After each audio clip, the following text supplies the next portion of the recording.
First of all, hello and a very good afternoon to all of you, to each and everyone actually. I welcome you all on behalf of Hackerearth to our flagship event, Hire 101. Can we have a round of applause for yourselves, please? You all are looking such beautiful, handsome on this beautiful day. Hello everyone. Thank you, Aftab, for the kind introduction. I hope you can all hear me fine over there in the back. All right, great. All right, so I have about 10 minutes, so let me see how much I can pack in that 10 minutes. But first of all, before I start, how many of you actually here are aware of Hackerearth as a product, or have used it, or have seen it in use? Just a quick show of hands. Okay, that's decent. About 60% people here. Okay, so I'll try to sort of assess the depth in which I want to go and talk about the product.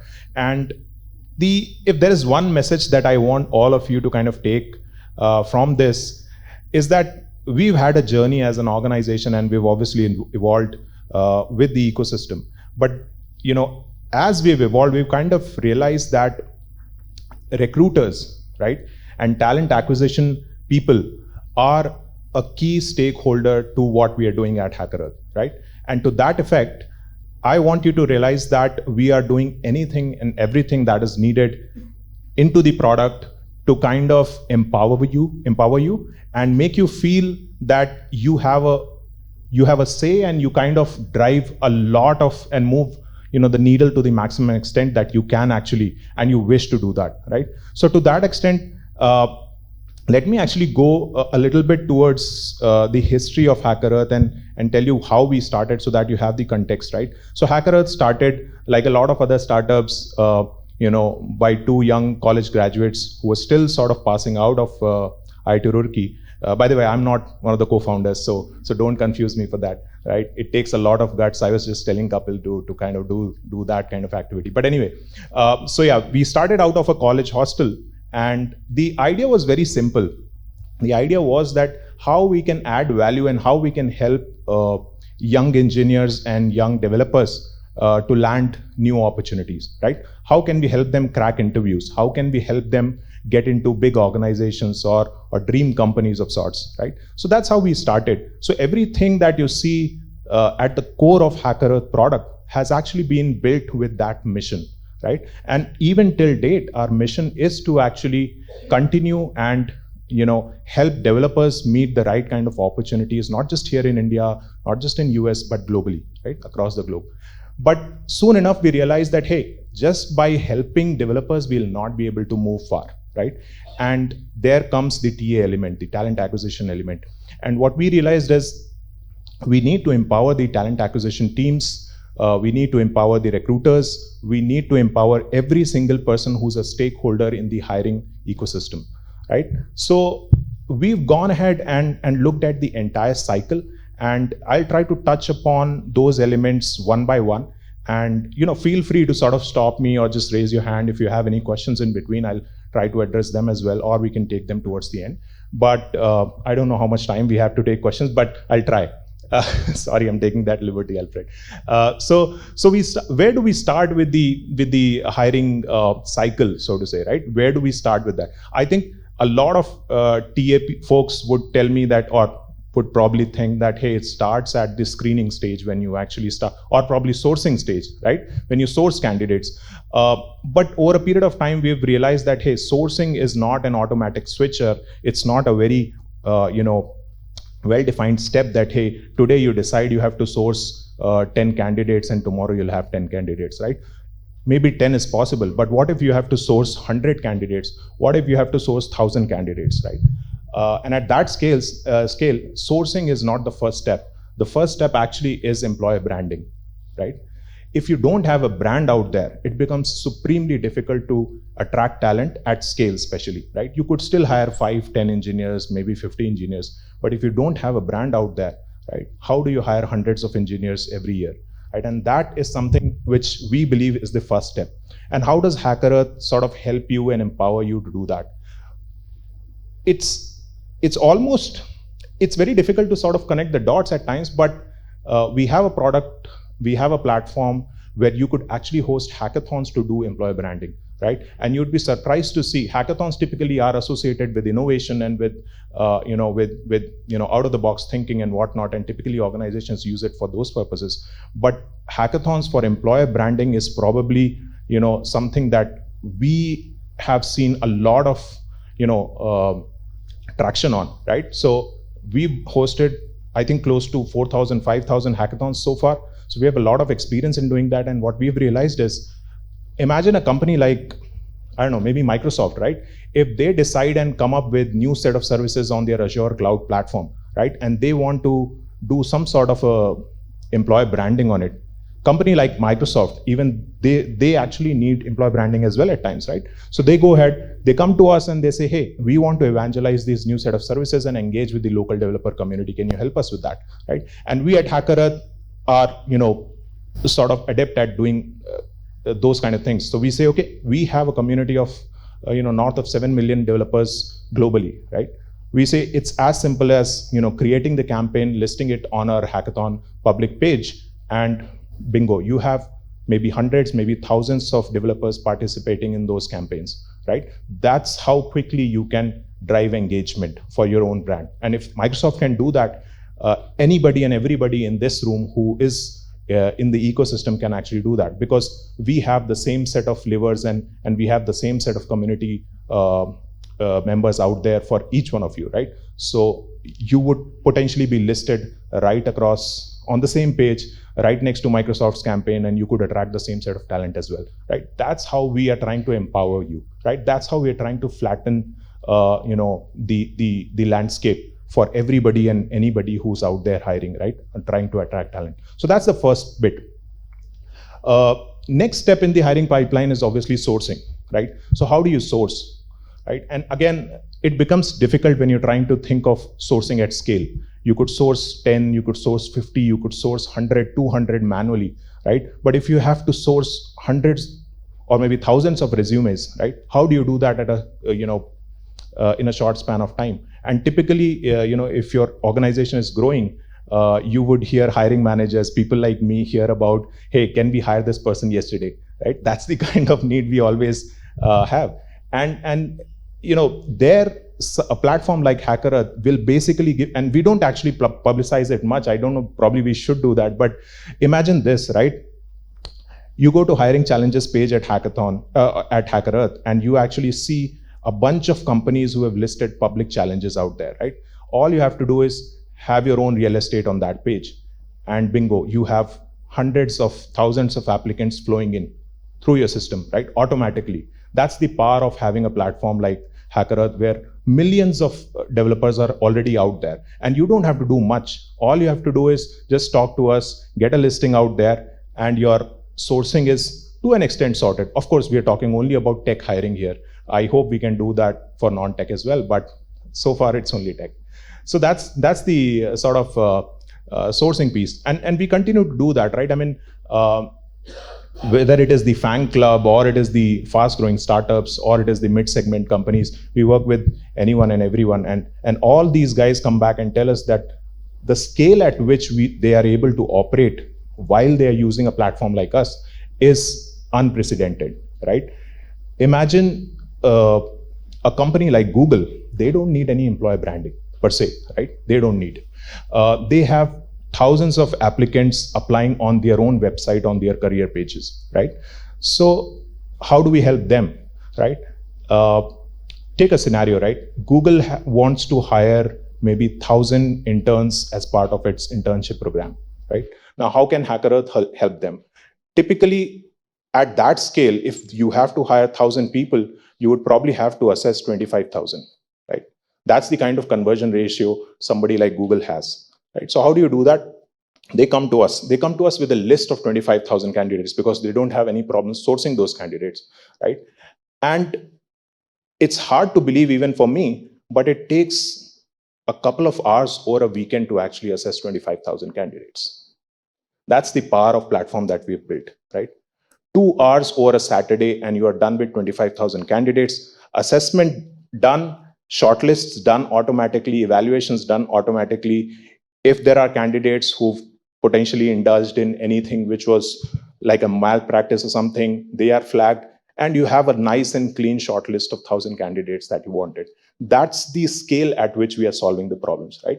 And if we can do that for Google, we believe we could do that for anybody else, right?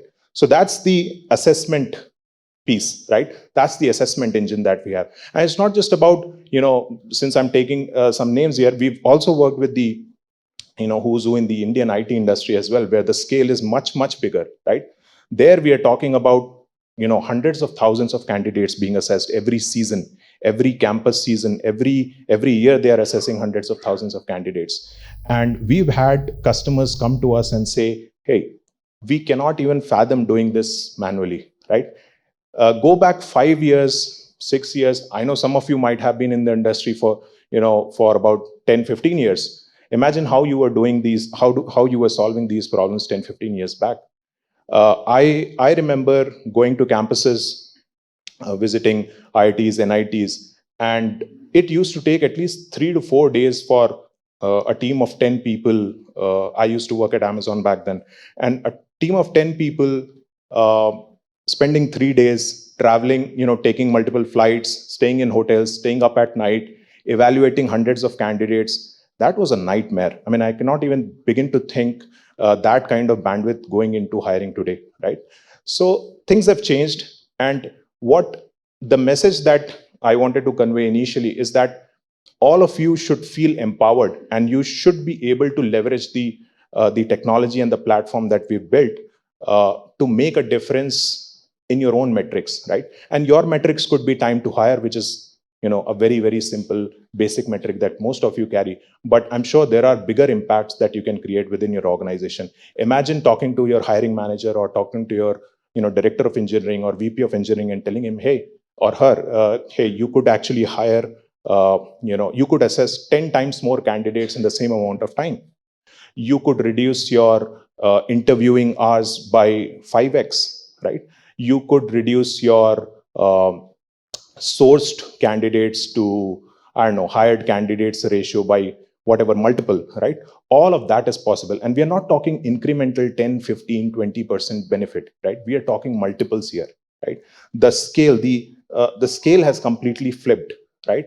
So you as a recruiter or you as a talent acquisition person, I believe you're already actually thinking different, and that's why you're here, right? You're thinking different because you think you'll probably get something out of this. And if there's one message that I want to personally give, is that utilize the power of technology. And it could be some other platform as well, right? It could be a non-Hackerearth platform, but utilize the power of technology and create that impact for yourself.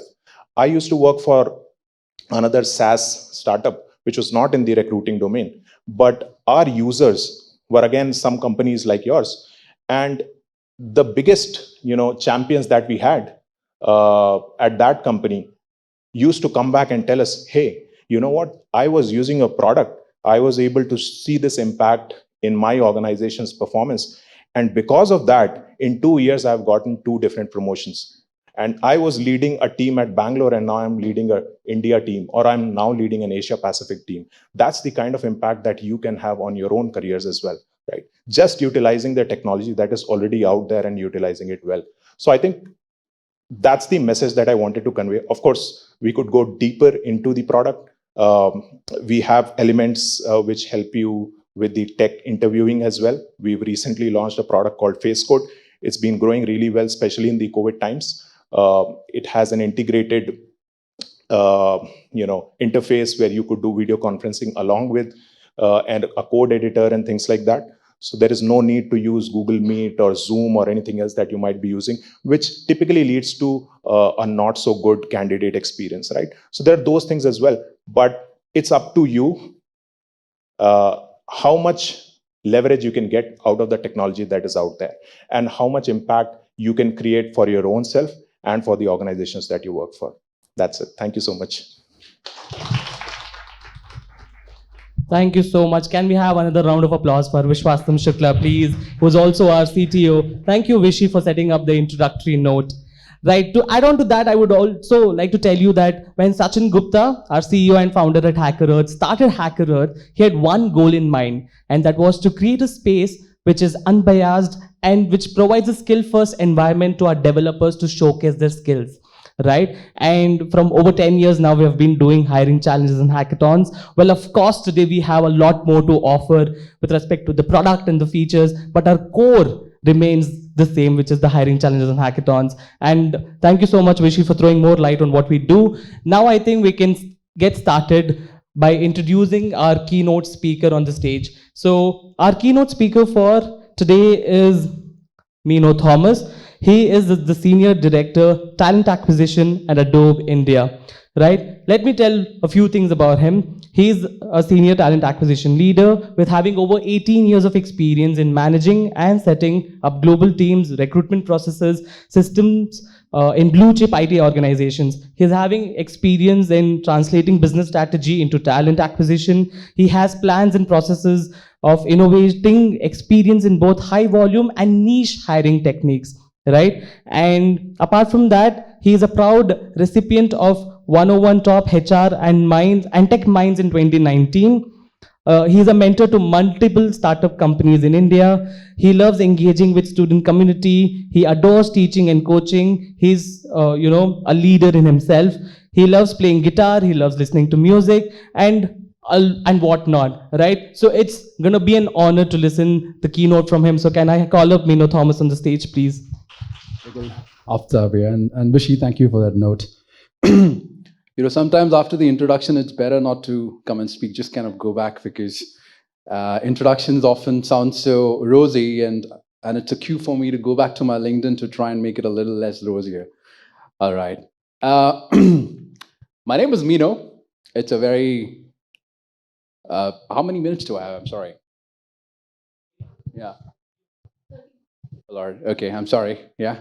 So it's a very funny name. I mean, it's a very common name if you come from a place called Kerala, because there you typically name your children to rhyme. So my cousins are Libby, Labby, Liba. Guess the girl. All right. I happen to be in the family of three again, which is Mijo, Mino, and it was supposed to be Minnie, but my father garnered some strength, went back to the grandfather and said, no way, and she was named Mabel. So she is lucky, but then I did some soul searching, I did some digging in, and I realized my brother Mijo is actually a Spanish dialect, Mijo, which means my dear son, and Mino means my son. So I'm like, what did I do that I became your son and he's so dear to you? In Persian, it also means paradise. So there's some meaning to the name. All right. I'm not going to take 30 minutes for sure, right? Don't take notes. I just want to get a sense of this crowd, right? And then maybe tailor my message a little based on it. How many of you from Talanac? Raise your hands. How many of you from non-Talanac, which is HR, experience, marketing? How many of you from sales? All right. So let me probably, I'm also a student of philosophy, right? So I really try bringing a little bit of philosophy into what I try and convey. What I really need from each one of you is attentiveness. Look into my eyes, right? As I look into your eyes. And I might just drop in a few questions in between, right? Just to get a perspective. Make sense? All right. If you're feeling really sleepy, just raise your hand. I've got a policy with my team. If I'm preaching and if you're sleepy, just raise your hand and say, can you please change what you're speaking? And we are very, very open enough to change what we are speaking, right? I'm going to try and tell certain things through stories, because I think it's after lunch. It just makes sense to kind of have a few stories so you start to relate to it a little better. There were a bunch of scientists who were climbing up the Alps, right? All of you love geography?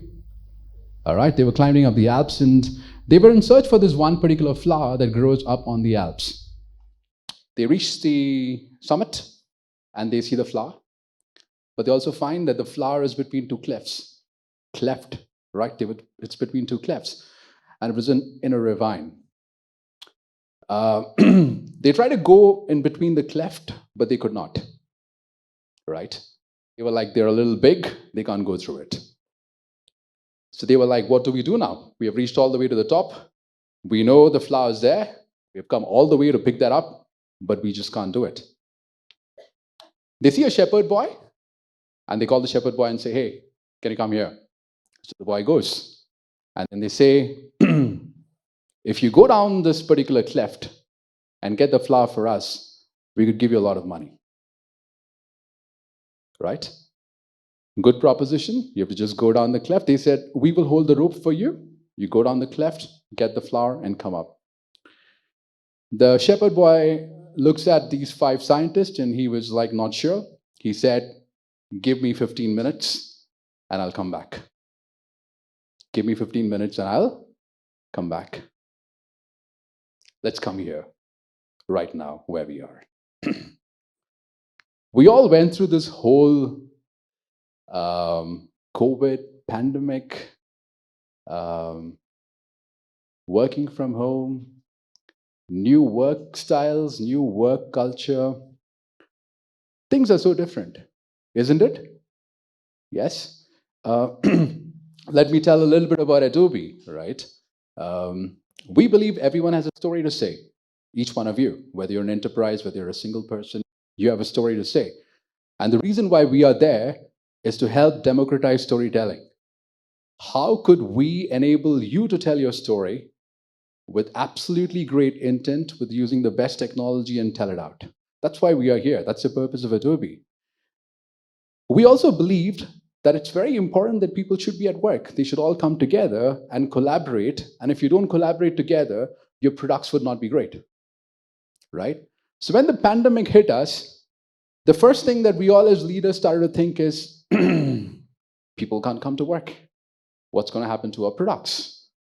Does that mean we are not going to ship more products? Does that mean that we are not going to get great products? Does that mean that our developers are not going to be in sync? Big question, right?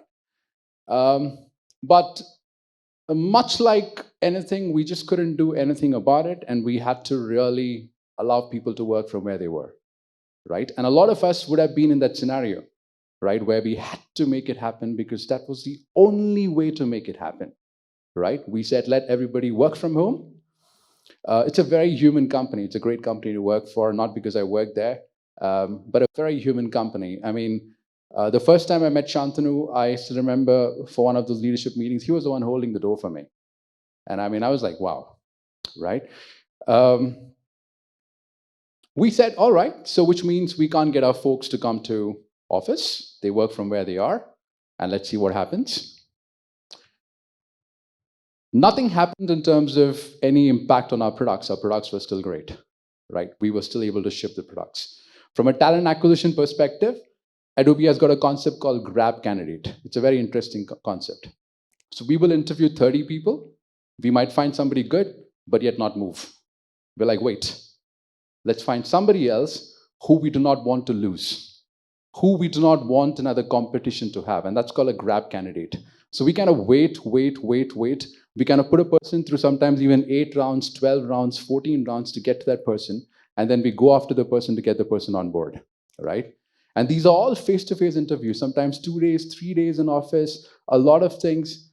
Now just imagine what happens to me as a leader for talent at Adobe, and suddenly you can't interview a person face-to-face.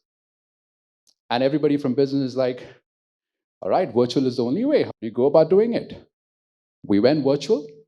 And now when I'm given an option to even move back to making it physical, I said, no, I want to continue doing virtual, right? The context is a lot different at the moment. The genie is out of the box, and the genie is not going back in, right? If you understand what I'm saying, a lot of things have changed for good. You know, I have always loved HR tech, and I have I've been a part of certain HR techs way back in 12 and 13. Like, you know, in 2011, the whole concept of something called zero distance algorithm. Have you heard about this? Anyone here? It's basically looking at a resume and looking at a JD and talking about what's the distance between the JD and the resume. How close is it to it, right? Way back in 2011, when I was working along with a startup to develop it, that was pretty novel. I mean, pretty novel then. Now it's used a lot, right? At Wipro, when I was working, there was this whole concept of, because we didn't have panels to interview, we said, let's create computers that can interview, right? And then we realized in India, you don't speak English 18 different ways, but 39 different ways. So you actually had to work on your speech algorithm in a manner that the computer could identify 39 different ways in which Indians speak English, right? And this was 2014. I love tech. I've been a big fan of tech. But somewhere, sadly, what I found is the way HR works is it's very sinusoidal. You pick tech, you use it, you drop it. You pick it up again, you use it, you drop it. And the reason why that happens, I've identified a lot of times, is because you don't want to make that uncomfortable conversation with your stakeholder. And that's pretty, a lot of times, not just TA, but HR. And I keep on saying, if your conversations with your business leader or with your CEO isn't uncomfortable, probably the conversation was absolutely not needed in itself. Am I making sense? If your conversation that you're making with your CEO or with a business leader is not making you uncomfortable, probably that conversation was not warranted in itself, right? We all have this whole thing of, what's the value? How do I create value? How do I create value without dissent? How do I create value without grudge? How do I create value with XYZs in place? What COVID did was, business started to speak the language that we did not speak. They said, you got to move, you got to bring tech, you got to do this. Everything moves back to technology, you start using it. So the adoption rate started to pick up a little bit more, right? But what I'm also sadly seeing is a lot of HR folks, when you got the option to go back to where you were before, like 3 years, you're slowly wanting to use that, what you were more comfortable with. That's dangerous. The first message that I want to pass across to each one of you, I don't know which level you are in your company, but at Adobe, we believe everyone is a leader. Make those conversations. Right? Make those conversations. And you can only make that conversation. Let me go back to the story that I started with. The shepherd boy. He went back, he brought his father. He brought his father and said, I want my father to hold the rope as I go down. Because I don't trust you 5, I trust my father. The only way you can make an uncomfortable conversation and yet win that conversation is if you have trust with your business. If you have trust with your business. The first thing that I want each one of you to take back today is build trust. And trust comes through consistency. Trust comes through making those conversations because you're making a conversation for the organization, for the imperative of the organization, and not for selfish interest because you want to be in a particular role for some time, be happy about what you do. Do it and go. That's the first thing. The second story, when I was traveling from Bangalore to Delhi, I was seated on the window, and I had a guy who was sitting in the center. He looks at me and he says, "Sir, can I sit on the window seat?" As you can guess, I'm a gentleman, and I said, "Yes, for sure." I made him sit on the window seat. And I found that when the plane was taking off, he had a rather curious air about him. He was looking out of the window, very curiously how it's taking off and how the flaps move. And I don't know how many of you are engineers. I always wanted to be a space research scientist. And so he was looking out and he was like curiously looking at it. Then he looks at me and says, "Sir, my name is Rohit." I'm like, "Glad. My name is complex, Mino," right? And then he goes on to say, "You know what? I study at SGC, and I had created a project where I had made a plane that takes off. But this is the first time I'm ever in a plane." This is the first time ever in a plane. You get that moment when you feel like you did something good? That was my moment, right? And then he goes on to say, "I'm going to Delhi." That was just before the CWG. And he said, I'm going to Delhi because I'm taking part in the selections for the rifle competition. I was like, wow, you're making me even more happier. That's not the story part that I want you to remember. He said something to me which I think is very important for us as people to remember. He said, everyone in my college has a bike, sir. Everyone in my college has a bike. But I have my rifle. But I have my rifle. That line stuck with me like glue. Focus. Know what you want. Do we as talent acquisition, do we as HR have perspectives?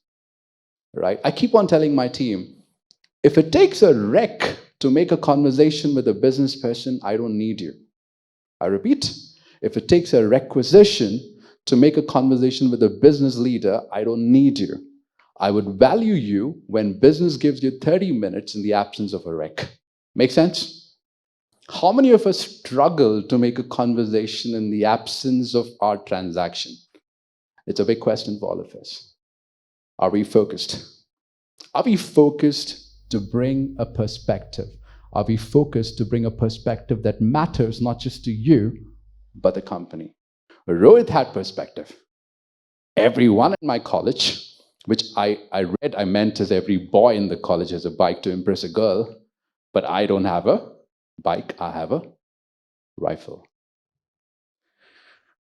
That's story number 2. Are you all with me till now? Anyone drowsy? All right, good. You guys are good. All right. The third one. I want all of you to touch the table next to you. The table by you, just touch it. Or if you don't have a table, just touch a chair. All right, great. All right, wonderful. How many of you used your hands to touch it? Is there anybody else who used something else to touch it? Ah, yeah, all right. What do you use? Huh? Legs, all right. Okay. Let me try and explain. And I think you touched upon resilience in such an important thing. What is resilience? You know, how are we all wired? Again, on a philosophical level, we all are wired to use Dijkstra's algorithm, which is basically the shortest path to get something. Agree? The shortest path or the most known path is to use your hand to reach here. But what if your hands are tied? You're going to use something else. You're going to use probably your nose. You're going to use your elbow. That's resilience. You want to still achieve what you are expected to achieve in the absence of your shortest path. I would encourage each one of you to have not just a perspective, but be resilient in your perspective. But be resilient in your perspective. And that is when you start to create value for your company as a talent acquisition person, as an HR person, as anything that you do. Right? That's from a philosophical level. And I said you got to build trust. The absence of trust, you would not be able to move anything. Trust me on this. Right? You know, when it comes to talent and talent is like such a vast topic to speak because it just changes. Like 2 months back, my team used to come and say, Mino, there isn't a person in the market without 2 offers in the hand. Right? So things just kind of change so much. And right now, back again, you know, there's a little bit of lull, right? I want to just touch upon one aspect, and I think Vishy did touch upon that a little bit, is the whole branding bit of it, right? I recently had a conversation with one of my leaders in business, and he asked me, you know, how does your team look like?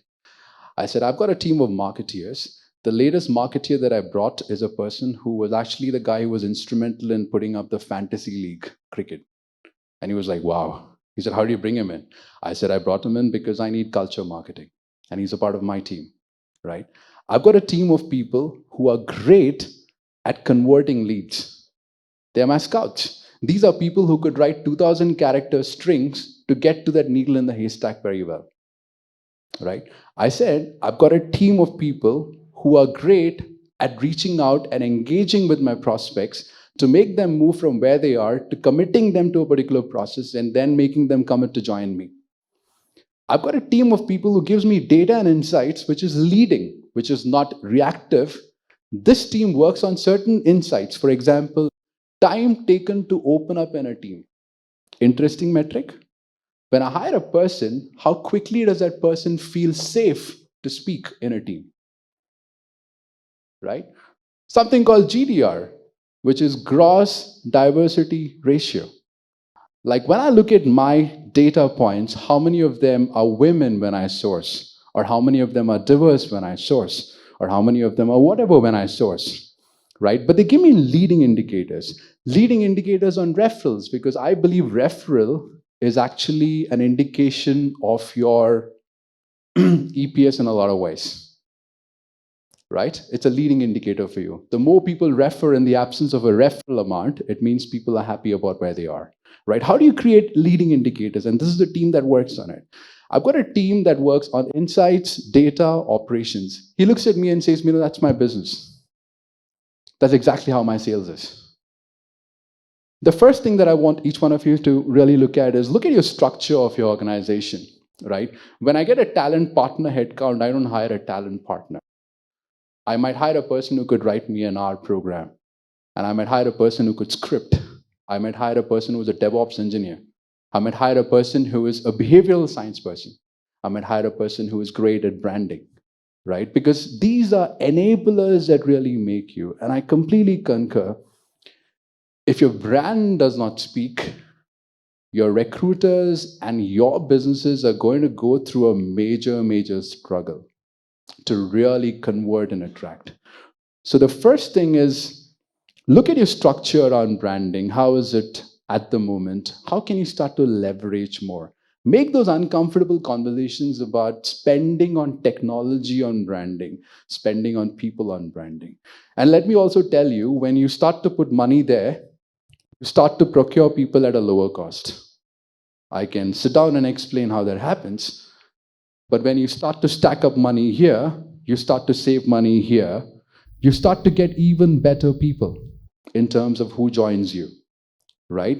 So the first and foremost thing, look at branding very differently from what you're doing at the moment. The second thing, we always hire from Google, Microsoft, and Meta and Amazon. And we keep on tracking something called a lose to gain ratio, like how many people did Adobe lose to Microsoft and how many people joined from there to me, right? We have slowly started beating Amazon like really bad, right?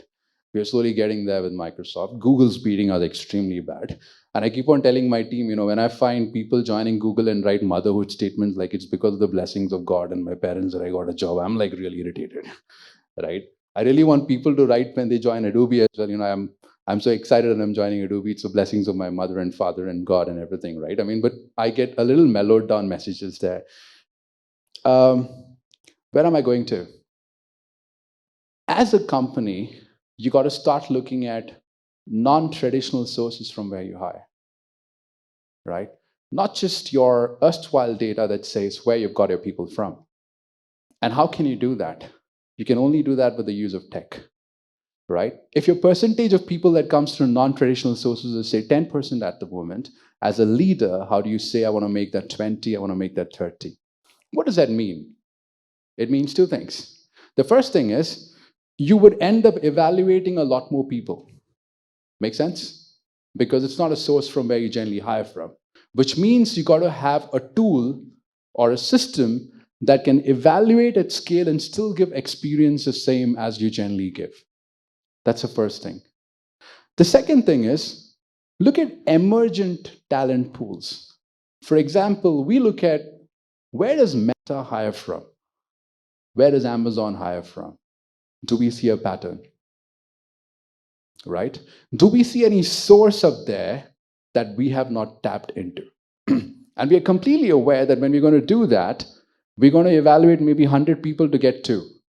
But we are good with that. So the first thing that you got to start looking at from a TAM, a total addressable market perspective, is how do you increase your TAM? And what are ways to increase your TAM? And go back to business with trade-offs and say, hey, you know what? I'm not going to bring you into the picture till stage B or stage C, which means stage A, stage B, you do everything, you screen, You do everything and bring in a pipeline which is equivalent to the pipeline that you have otherwise. I keep on telling my team, and I want each one of you to realize, if all of us get to a walk-in, you know what's the first thing that a person does in a walk-in? Looks around. Looks at the other person who has come for a walk-in. What are they trying to do when they look around? एक तो यार मेरे company से कोई है कि नहीं types, right? But what is the other thing that they're looking at? Competition, okay. Anything else? Actually, you know what they're doing? A good talent is looking around and seeing, am I worthy enough to be here, or should I leave and go right now? That's the first thing that runs through their mind. So if you do a walk-in, and if you haven't qualified your leads extremely well, and you've created a plate of 20 people who are absolutely with higher standard deviation or very different, you're going to risk losing a great candidate. Because of two reasons. One is the time taken to reach that candidate, and the second is you've actually got that person really deterred, right? So always look at how do you bring in technology, how do you bring in investment to try and sheep through very quickly and sheep through right? The third thing that I want each one of you to start thinking about, and I think as products, like Hackerearth, etc., is you really need to assess a person to find something, or could you do it otherwise? For example, there is so much literature about each one of us, what we have written, what we are, where we are, what do we do, available on the net. Is there a way that you could actually create a system that goes through the available literature and gives me an indicator of how good you are? Right? Even without assessing a person. Because I believe very firmly, putting a great person through an assessment works two ways. If your assessment isn't great, I've seen people really reject and don't stay committed. They're like, this is like absolutely easy peasy lemon squeezy. I really don't want to start this company up, right? Or else they say, I don't want to give a test at all because I'm already there. I mean, why give a test at all, right? So I think as an HR community, we start to ask this question and start to think a lot about, how do I create ways to assess a person even before I really get that person to come to my round one without even letting him or her know that I've assessed him or her, right? And are there ways to do it? How can I do it? I had this very interesting work that I did with LinkedIn a long time back in terms of give a post to a person, see the response of a person, and start to bucket the person in terms of whether the person is a phlegmatic, choleric, is that person melanch, or is that person sanch? I'm not even talking to the person, but just looking at the response of a person or the way a person's really looking at something on a post, I'm able to determine a person into different buckets. And for me, I know my type A role requires a person to be a sanch plus a choleric. If that person's meeting that, I go write a message saying, hey, you know what, I'd like to talk to you. Make sense? Right? What I'm trying to say is move a little different. Don't just think conventional. Think a little different in terms of how you could really look at it. I'm trying to bring together things, and I know it's all on the canvas, right? The first thing that I spoke was, whatever you speak, wherever you speak, create trust. Work up that mountain, right? After you've created trust, be willing to make those uncomfortable conversations. If you aren't making uncomfortable conversations, please don't make that conversation and really have your energies dispersed, right? The genie is out of the box. The genie is out of the bottle. It's not going back, right? Know exactly how are you going to leverage that genie for you, right? Ensure that whatever you do, you're focused about it, you have a perspective, and you're resilient, committed to the cost to get it to the end, right? And all these things apply at least in two areas that I spoke. One is branding. The other one is how do you then increase your TAM, your total addressable market? What are ways to do that? Talent acquisition is a big topic. It's a very creative topic. There are lots of things to speak about. But I think at a broad stroke, I want each one of us to think about it in this way. And I hope that really gives us some kind of gray thing to talk about in terms of, hey, let me think about it in this way. Let me make my perspective known. right? Uh, I started off being a sales guy. I'm a sales guy. My first job was being a part of Wipro Consulting Services. I was a part of 150 odd people, and our job was basically to go after business and say, why should you do this? Why should you not do that? And we were getting billed by the hour. There was an interesting person, a guy called Rajan Anandan, who then said, hey, I want you to help consult Dell way back then, and Dell HR. And I said, I'm going to do that because HR for me is hardly required, right? And then he said, no, I want you to do that. And he said, why don't you sit down? He said, go to Google and start typing in HR is, recruiter is, and see what Google suggests. The suggestions were absolutely hilarious and not worth mentioning. And he said, if you have a motto in your life, make it a life motto to change that when you finish your career. When you're at the end of the road, when you go and type in HR is or recruiters are, let it do an autocomplete a little differently from what it's doing right now. I challenge each one of us to do that. Yeah? I want to just kind of take maybe one or two questions, maybe one question, or I know I've bored you guys to death. You have some great content coming in with panel discussions, but any question off the board, or I'm happy to take questions afterwards. Yeah, I'll certainly come to it. Do hit me up on LinkedIn. I would love to kind of hear your thoughts. What are your struggles? And maybe help you in terms of just build a narrative as well. Yeah? All right, question.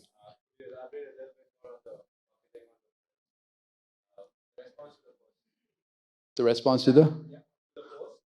Which post?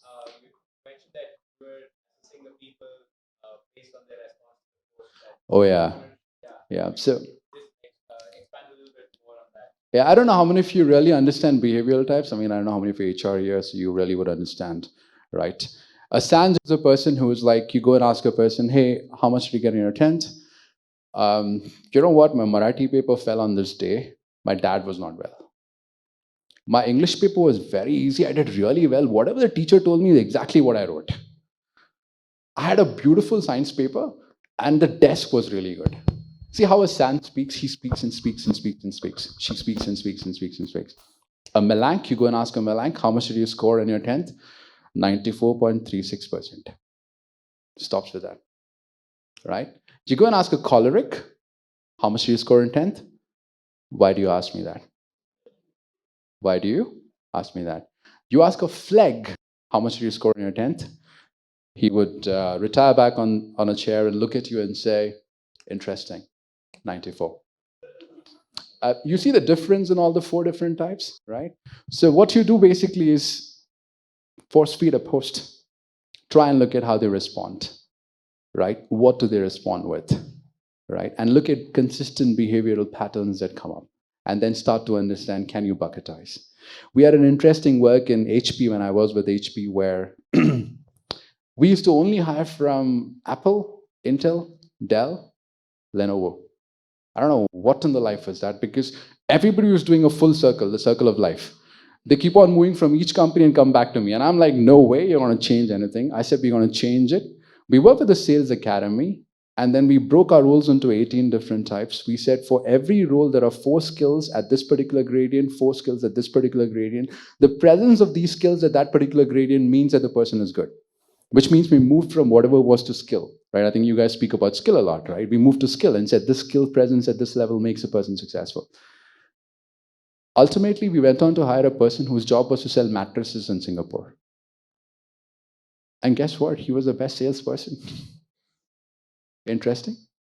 Could I have landed a person who was selling mattresses to land up in a high-tech company like HP doing sales and becoming the top salesperson?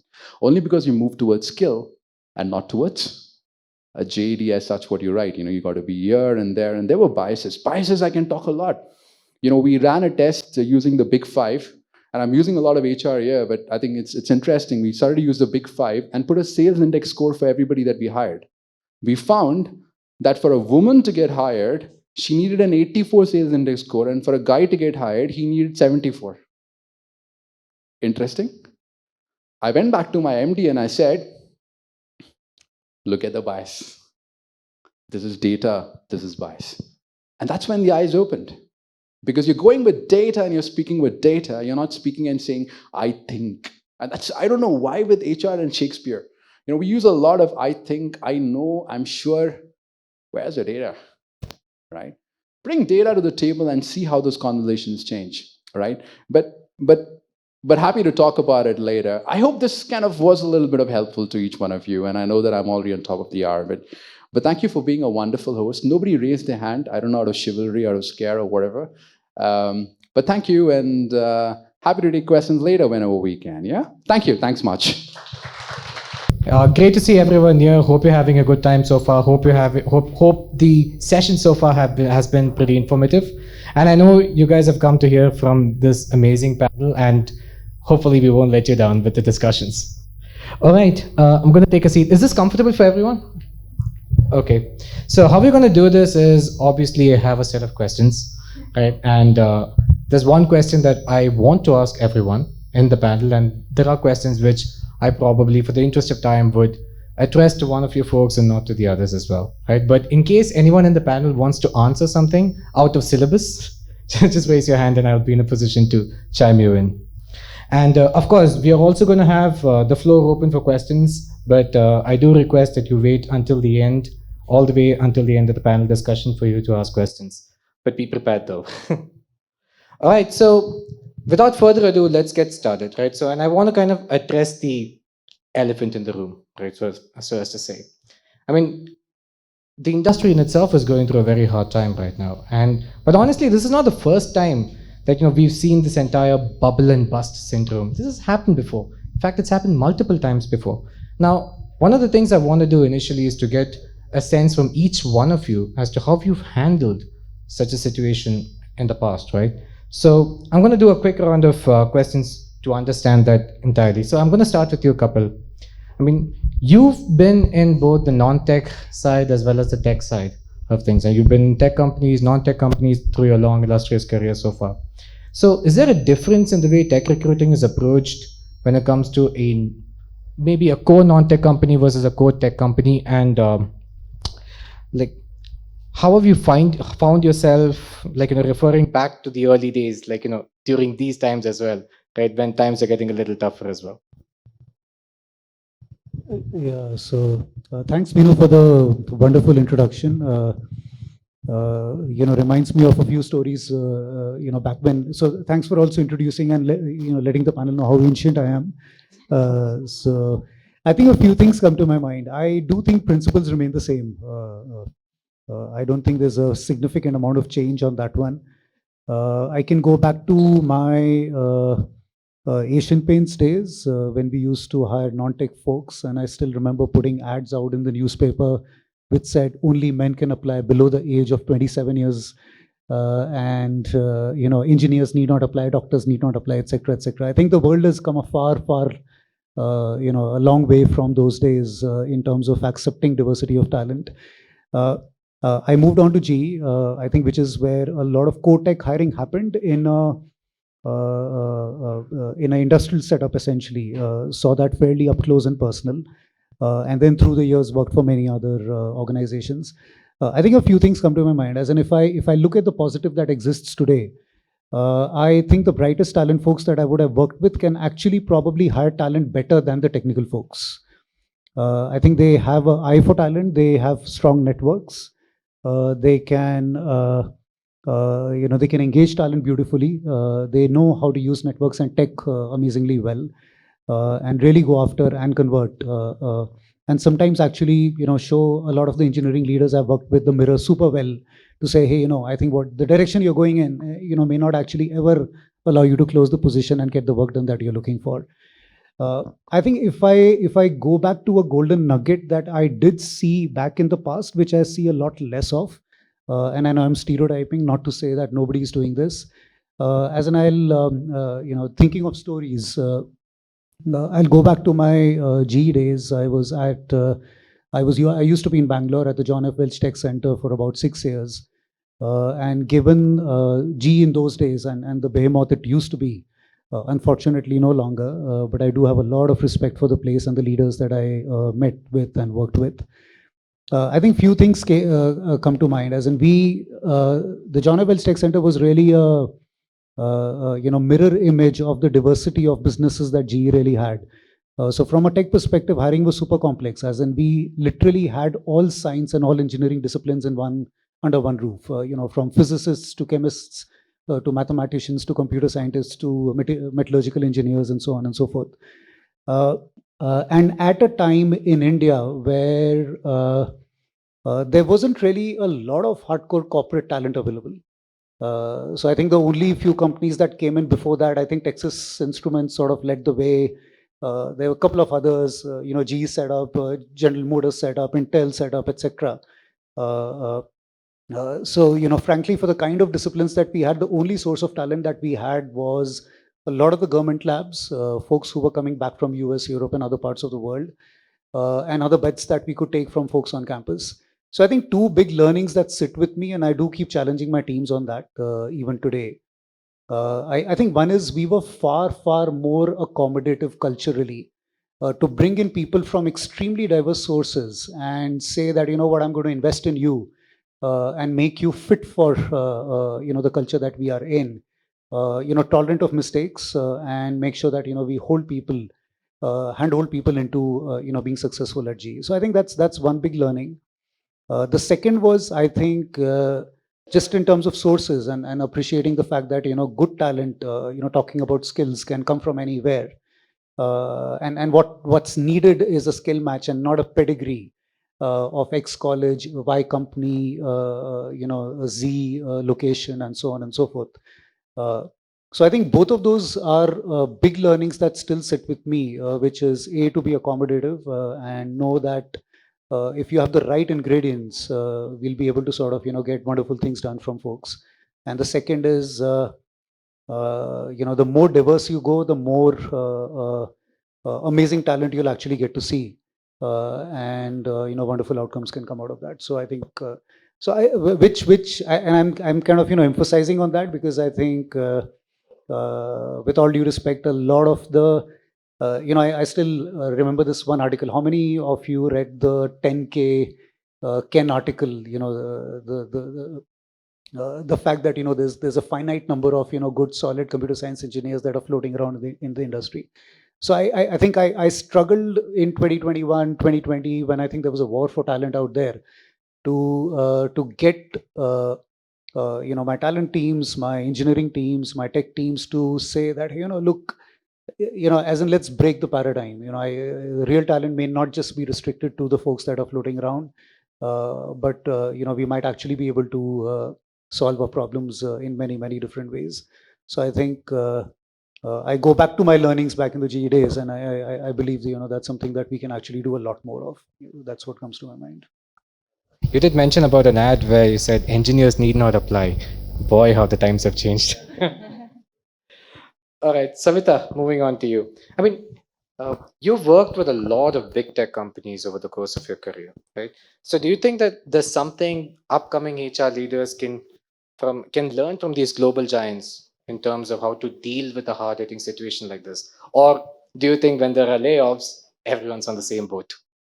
Yeah. Yeah, I think this is a great question, Alfred. What I've seen is the last couple of years has been challenging in more ways than one.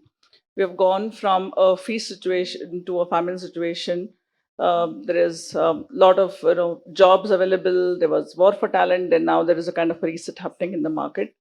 But what I've seen from my experience in the past in larger companies and also in my present organization is that these hiring cycles are very common. And in the last 20 years, we've seen plenty of them. But now I think, thanks to the presence of social media and others, that it's getting more focus. But this has always been in the past. And slow hiring time is almost always followed by again a peak in hiring or more hiring. So I do think that this is a good time, for everyone when there is a little bit of a slowdown or a pause in hiring, because there are many impactful things what our TA leaders and recruitment teams can do during this period. The one most important thing is to pause and reflect and do a retrospective on what has happened in the past. It's an ideal time to fix your systems, tools, and processes, and also focus on the capability development or capability upliftment of your recruiting team. And there are many strategic HR initiatives like focusing on diversity programs or focusing on employer branding. that usually wouldn't have done in the past, to focus on these initiatives and use this use this downtime to build a solid foundation when you're for the next hiring cycle.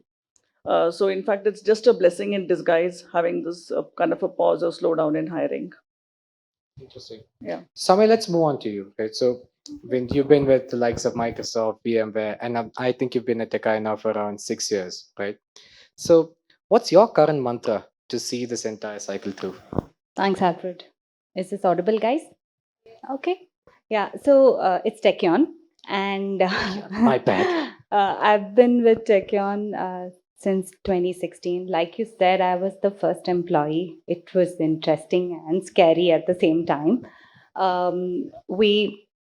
So our CEO, I was sold into his vision. He comes with a lot of background in terms of innovation and achievement, right? Well known in the Bay Area, of course. When we started, our product was like a drawing board game, right? There was nothing. It was a really small office in Bangalore, and later we set up a small office in Chennai as well. But yeah, we had to build a product, and we had to take on legacy players. It was not easy at all. Especially, you need to be high. I mean, talent is most crucial, right? You need to be able to hire the right talent who align with your vision, especially in this initial stage. So we did hire at a pretty good pace. As we speak right now, we just moved into a new office this year, and we have more than 1,500 employees in India between Bangalore and Chennai, globally a little more. And then we connect with a lot of other people in other offices. We have offices in US and Canada and Europe. So scaling gracefully has been a hallmark. We've done it. There has been competition, a lot of competition, especially from your big companies, because we look at the same kind of talent that the others do. And then, you don't have a brand initially. At least 6 years back, it was difficult. I mean, I would talk about my CEO all the time, and that was my branding to get people in. Obviously, now there are a whole lot of other things that I can talk about. So yeah, it's been an exciting journey in tech, especially if you look. It's been evolving so much, right? Like, we're hiring Gen Z right now, and then you have this whole hybrid and remote work thing going on, and technology changing so fast. So one thing that was valid then and more so valid now is, at Techion, we continue to hire bright minds. That is something that we will not compromise on. But we are leaning into using a lot of tech while we're doing it. A lot of platforms, tools, like Savita said, right? This is a great time to look at your tools and what you do. So we have already started doing that. We're using a lot of tech, a lot of tools to make sure we get the right people in. Also, the mindset, right? We go in to an interview with the mindset to hire. That's a huge difference that I see, especially when you have so much demand for these engineers, right? Also, differentiating with people you hire, differentiating people with the right talent, with the right skill. Also, like Mino was saying, look at non-traditional ways. We have done that of late because we were pushed to it, not that it just came up as an idea, but yeah, we are looking at non-traditional ways. We've also strengthened our internship program, which is a big piece for us. Uh, those are the future of Techion. Along with all this, well-being, engagement continue to be the pillars with which we work. Maybe you can shed a little more light on the non-traditional methods a little bit more as well, right? Because Wow, I didn't expect this coming. I just echoed the audience. Sure, what sure. they're thinking about. No worries. So at least when we started off hiring at Techion, it was more your tier 1, tier 2 colleges that we would look at, right? Tier 3 is something that we didn't look at. And that's a huge opportunity miss. I mean, they are people who are equally talented, just waiting for the right moment. It means you'll have to spend much more time scouting for talent, nurturing your talent. But that's something that we've done. Initially, we used to do 10, 15 interns a year. But for the last 2 years, we've increased the pace, especially looking at tier 3 colleges as well. We did, I think, 240 earlier this year. And for next year, we are going to double what we just did. So looking at those, we're also looking at not only Bangalore, but Chennai as another center that we're setting up. Again, something that is different. And also the companies that we hire from, it was always product companies. Look at a Microsoft, look at a Google, look at an Intel, Adobe, right? But now we look at other sources of company, which just purely look at skill rather than anything else. So it is time consuming. It's not easy, but definitely going in the right direction. Got it. Thanks for that. Thank you. All right. Moving on, Mohana. So you've been with the BFSI industry for a while now, right? And I think when the recession of 2008 hit, you were in your first job as well. So I know the financial industry has really gone through a lot of upheavals since then as well. I think it's not the first time. There were 2 or 3 different very hard-hitting cycles that hit the BFSI industry after the 2008 recession as well. So handling HR for a company like Standard Chartered, how have you been able to adapt? How have you been able to kind of stay up with the times? Okay, so I think that's a very important question and probably broader than just recruiting as such, right? But before I can say anything, I think it's very humbling to be here, seeing everyone without a mask and being able to sit in the same room and breathe together, right? What pandemic, right? Absolutely. So hopefully the worst is behind all of us. I think the BFSI industry isn't the only one. The industry at large has shown a lot of resilience in the last 2 decades, right? And these cycles of slump and revival have been multifold. How has HR or even business really leaned in and taken care of people towards revival? I think there are 2, 3 things that come about, right? The very first shift or the very first occurrence that happens during a slump is primarily a layoff, right? And today also you're looking at a number of organizations who are talking about laying off, reskilling, redundancies. That's the tone right now. While you're also seeing that the last 1 year is about attrition. So we're playing with an ironic situation here. But having said that, I think the shift basically in the last 2 decades is around the taboo that has gone away in terms of just a layoff. And the psychological impact that it has on an individual who's gone through that layoff process itself has significantly changed. It's not so bad or not so ugly to actually have gotten a layoff, because primarily it's not because of my own performance. It's because there was a business reconsideration. HR and business together has had the opportunity over these years to evolve to make it more transparent in terms of communicating why they are making redundancies in an organization. And I think that transparency is helping people deal with layoff at large very effectively. And also, I think, it's given an opportunity for HR to see how best you can make a people-centered process and in a very human way to even let people go in a very respectful manner. I think that's one primary shift that's happened through slumps.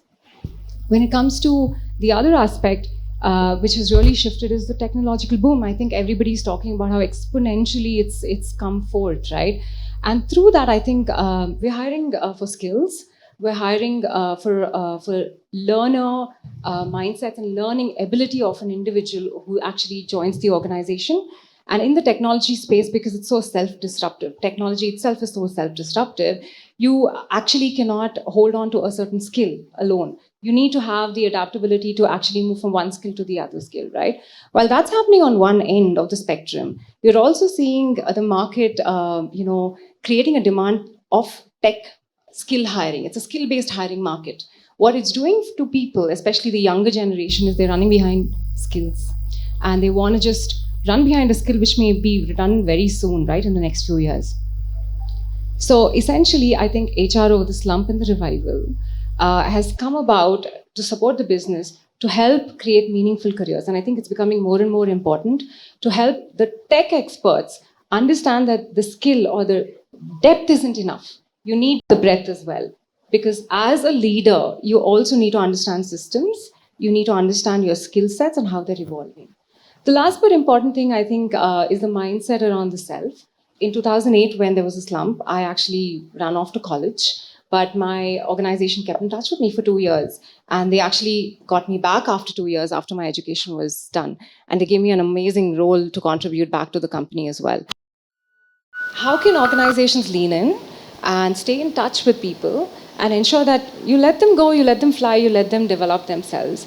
Or you find ways not just to promote them and keep them and run behind compensation increments, but actually keep them and provide opportunities for job enrichments. Many organizations are doing, and tech organizations are the best at creating fellowships, marketplace models. Explore, and that's what I would say. So these are the three broad themes that come to my mind when you look at what HR or what business partnership is all about, to ensure that we actually sustain and we stay resilient in organizations. Yeah. Thank you. And it's also a theme that we've been seeing, I mean, with Mino speaking about it as well, right? I mean, we're putting skills first. Engagement is at the top of the mind as well of everyone. So we'll come back to that in depth a little later as well. But first, moving on to Pragya. You're our youngest panelist today. So I know that a lot of young devs have this... Not that young, by the way. So I know a lot of young developers have this anxiety in terms of what's happening in the market today, and what's been termed as a whiplash effect as well, right? Is there a parallel that we can draw from the HR fraternity as well? I mean, do young leaders today also, young HR leaders today especially, also have that anxiety in terms of, like, you know, what's happening, that and on how to face the uncertainties that lie ahead, and how do you tend to deal with that? True. I mean, it's rampant. It's happening with everyone around. I actually remember a conversation with one of my young recruiters about 2-3 months back. She's like, I have this software developer who has 5 years of experience. He's at 25 right now. He's asking for 50. What should I do? Should we go ahead? I asked her, what do you think is right? She's like, this is definitely inflated, but I really don't know what's going to happen with the next candidate tomorrow. It could very well be the same scenario given the market condition. So this dilemma that every candidate is putting our recruiters in, this constant decision making that we are having to make, is putting a lot of pressure on all the folks, especially the young ones who've not had that kind of exposure to the harsh market conditions. Now, couple that with the fact that only 1 year down the line, the company's vantage point has changed, and the way you are expected to approach a candidate is from a position of strength. So you have to approach that candidate in a very different manner now, what you were doing maybe 1.5 years back. So this constant change of the way you need to change your approach, the change you need to make with respect to candidates is definitely putting people in a lot of pressure. And this is the whiplash effect that everybody is feeling. Tomorrow, we don't know that, am I going to lose this candidate because I did not offer the CTC, or am I going to win them because of the value proposition I'm putting from my company's perspective? So all of us are definitely dealing with it.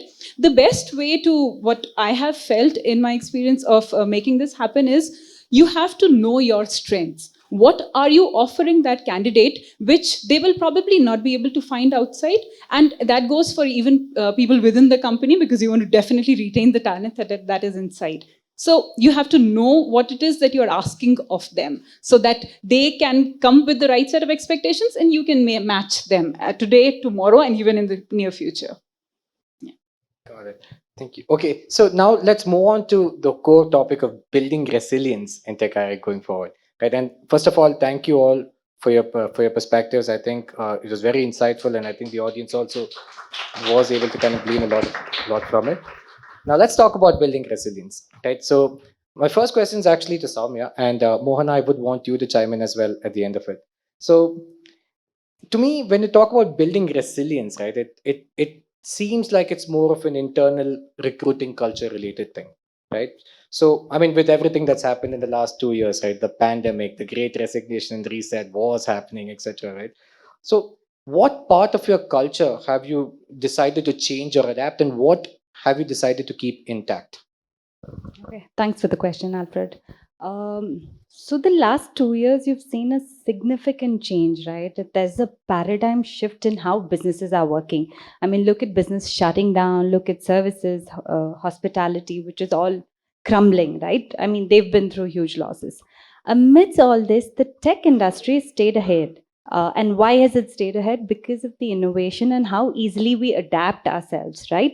It wouldn't be wrong to say that most of the product tech companies have really risen to the occasion. They've done really well amidst all these problems that we've had, right? Like Mino mentioned, resilience is all about not maybe the shortcut, but getting it done, right? So a lot of things that we do differently has helped us move the market, move the needle from where we were to where we are right now. Very basic. Talk about working from home, right? We were having this conversation, all of us, a couple of minutes back about how difficult it's been to get people back to work, and what is the mentality of people who want to work, and especially you have these new age tech companies which advertise working from home as the next best thing. So we're dealing with a lot of that. We are finding ways to get people back to work. So issues in terms of hiring as well. With the current market, I've not seen people, coming back with just one offer. We still continue to have multiple offers for each candidate. So it's not easy. And there have been a lot of unicorns and valuations for really big ones. And with that, especially in the last 2 years, humongous increase in unicorns and companies which are valued board. And a lot of them didn't do well. So you see the current trend where people with higher CTC want to go back to your IT is older, the older traditional companies as well. Where we've got it right is we're pretty well funded, uh, and our product is awesome, right? We are in a market which has not seen innovation in 50 years. I mean, if that can't get someone in, I don't think anything else can, right? And you get to work with the best in class people, great tech, great fun, and and our CEO believes in creating wealth. It's a philosophy. So, yeah, with that, I will hand over to Mohana. Keep it on that side. All right. So I think specific to recruitment, right, post pandemic, I think probably very common practices across industries. But for us, the shift really has been to adjust around hybrid. Who are we as an organization in terms of hybrid and flex work practices itself? Every organization has adapted it very, very differently. So, what is your take on it? Becomes very crucial because that has an impact in terms of how you hire, what kind of recruitment practices you bring to the table. All in all, I think when you adopted hybrid practices, recruiters, at least in our organization, have very clearly seen that your talent pool has shrunk a little bit because you need to understand that your organization can't potentially let you work anywhere and everywhere. So in our situation, we said, yes, we'll give you flexibility. You can work from home a few days. You can come in and you can tell us when you want to work, because we believe innovation is important when you meet one another, and that stays true to the spirit of our organization. And because we took a call by doing that, many people, like you were mentioning, people there is a market base that does not want to come into the office spaces. Fair enough. But what happens net is that your pool of options actually reduce. So how do you cope with that, right? That's the biggest mission statement, so to say, at this point from a recruitment standpoint. But all in all, it's far more targeted now. All in all, we are looking at who is ready for hybrid.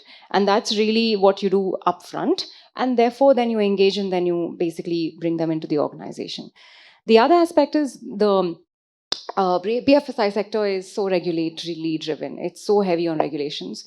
You can't digitally adopt so freely and so easily, right?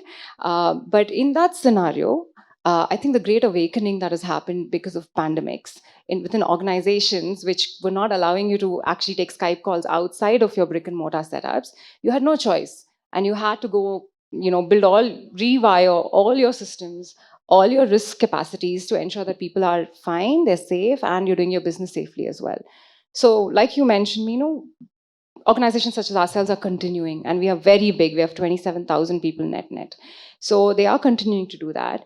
But really what happened during pandemic is something we're sustaining. How your digital practices going paperless in a regulatory industry, how you actually did your virtual onboarding, how you want to retain all those digital practices are what we have actually, arm twisted, flex, brought in all of that, and we will sustain that as well.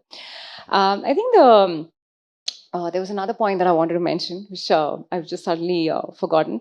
So one was really on, if it comes back, let me share it in my next opportunity, I guess. Yeah. Okay. Thank you. Sure. Thanks for that. And Pragya, again, I want to follow up on the whole whiplash effect conversation that we just had, right? Now, again, taking a cue from Mino as well, right? So, I mean, I think candidates these days need a sense of safety and security or trust, so as to say, right? When when you're going through the whole process of sourcing as well. Now, how do you build that? Right? It could be very difficult initially. I get it, but maybe from a clear tax perspective, or maybe from your own perspective, how do you build that trust? I actually had a very interesting thought when you were talking. What makes a person switch or want to switch from one organization to the other is some spark that they're probably missing in the previous one. What if you can leverage on that spark, then you can keep that candidate. They will definitely join you tomorrow when the time comes. So what has been an important factor all along is the aspect of trust, which definitely needs building.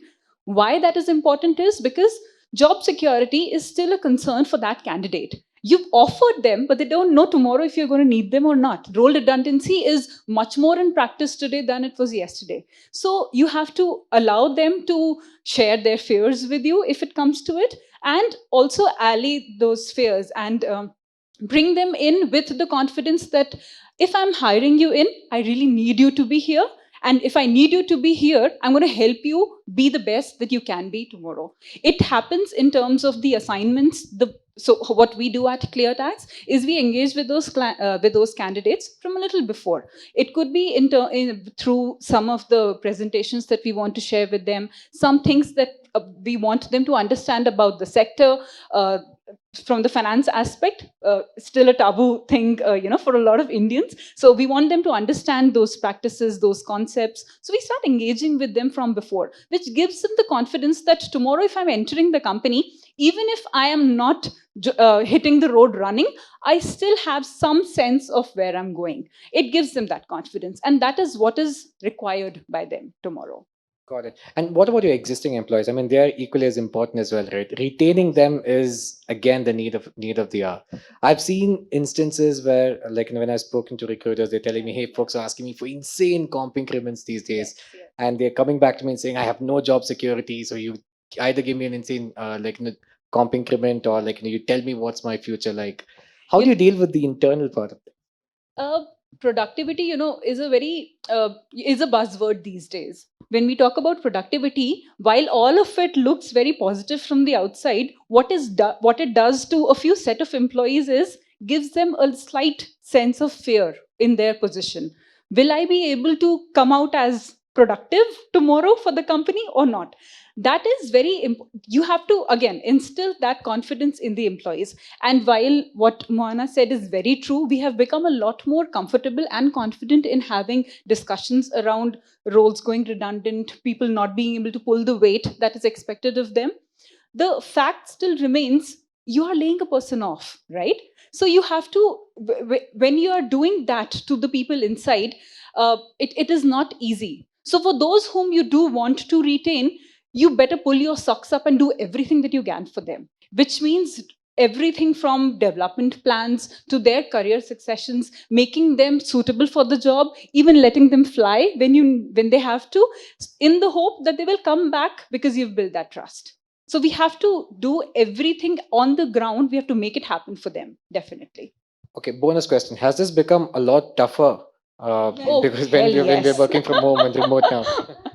Not just tougher because you don't have that connect with the person you're talking to, but also tougher because it is so much more difficult to coach or mentor somebody over a video call. I mean, it's a practical challenge that is there on the ground. So we've also followed a similar strategy of having everybody back on the base. You guys, please come to office when you want to, but please be around at least so that we can call you in when we need to. I just want to add to that, right? And I was mentioning to some of them that I worked out of fairly interesting locations like Germany for 3.5 years. And we were leading a team of about 20 people spread across the world. I never met them. And I had millions of euros to drive. I never met them. We were in a distributed team setup way before hybrid and those concepts came in. And those countries, it's very acceptable to work in that manner, right? And global roles are like that. So how come you have an implicit trust? Interesting. Thanks for that. And again, I want to go back to another topic that, again, Mino introduced while he was giving his speech, right? It's about engagement. Now, do you think right now with all that's happening with the pandemic, again, the great resignation reset, there should be a lot more focus on employee engagement? Or do you think there's really no change, right? I mean, what we were doing before from an engagement perspective, especially for tech, right?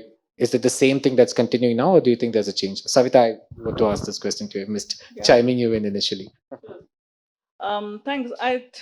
So employer branding is definitely one of the most important things to be doing in a recruiting cycle.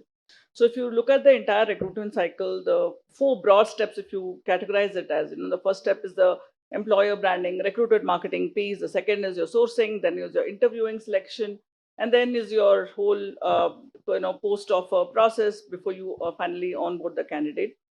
Many companies were taking employer branding very lightly, but I don't think that is possible now. And it is important to build employer branding as one of the most important steps in your recruitment strategy for every organization. And the thing about this is that while your hiring selection process and getting people on board might be seasonal depending on what your organization is doing, employer branding is something what you have, and recruitment marketing is something what you need to do all 365 days of the year. And that is very critical and important, because you need to be in the place where your talent segment exists, your target segment, and to get the mind share of the candidates even before they become your employees. So it doesn't mean just talking nice things about your company, or talking about what kind of compensation you offer, or what kind of people are there, and it's also about sharing things about the culture of your place, and also about sharing knowledge, sharing knowledge with the community of people you want to attract. So first of all, defining what kind of talent you want to bring into your company is very important, and that the recruiters need to have the understanding. And then what do you need to do to be present among them, whether it's offline, online events, online branding. There are so many opportunities with social media evolving in the last few years for recruiters to build their own personal brand as well as the brand of the company, in the marketplace.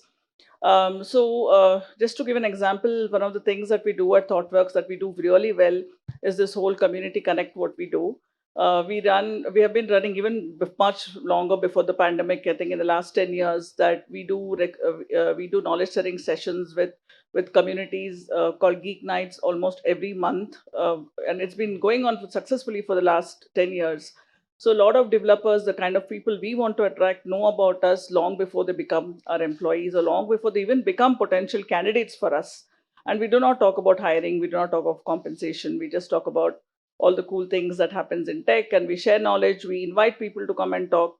And these are all free events that we do almost on a monthly basis and quarterly basis. And so this is the kind of employer branding that we should kind of focus on, so that the segment you're trying to attract will get influenced, and get the perception of what your company is all about. While many companies in the last few years are waking up to employer branding, it was consciously or unconsciously many companies were doing it in the past. And now we have the tools, systems, processes in place to do it. And recruiters should definitely make use of this opportunity to make it to build their brand as well as the company's brand. And few of the important things to remember here is that all recruiters should get a foundational knowledge of what is recruitment marketing and employer branding. While there is a huge influx of social media sites and professional and social networking sites that are available right now, it is important, first of all, to understand your business, understand your EVP of your organization, and define what is the segment you want to attract, and then do it in a very planned and in a systematic manner. And branding doesn't mean just putting out a lot of posts outside in social media, but it's also about building engagement with the community, what you want to attract. So what has changed after the pandemic is that the engagement level with your target segment has to really go up, which means your responsiveness should be very high. And whether it is connecting through offline online events, being present there in your marketplace is very, very critical, long before you even start of thinking of hiring or bringing them into your pipeline for interviews. Got it. You did mention about the seasonality of engagement sometimes, right? I mean, Yeah. I do know about the fact that companies sometimes say, okay, let's do an event per quarter, Yeah. right? Or let's do a big event every 6 months, right? Yeah. Just to kind of like get in front of your audience. Right.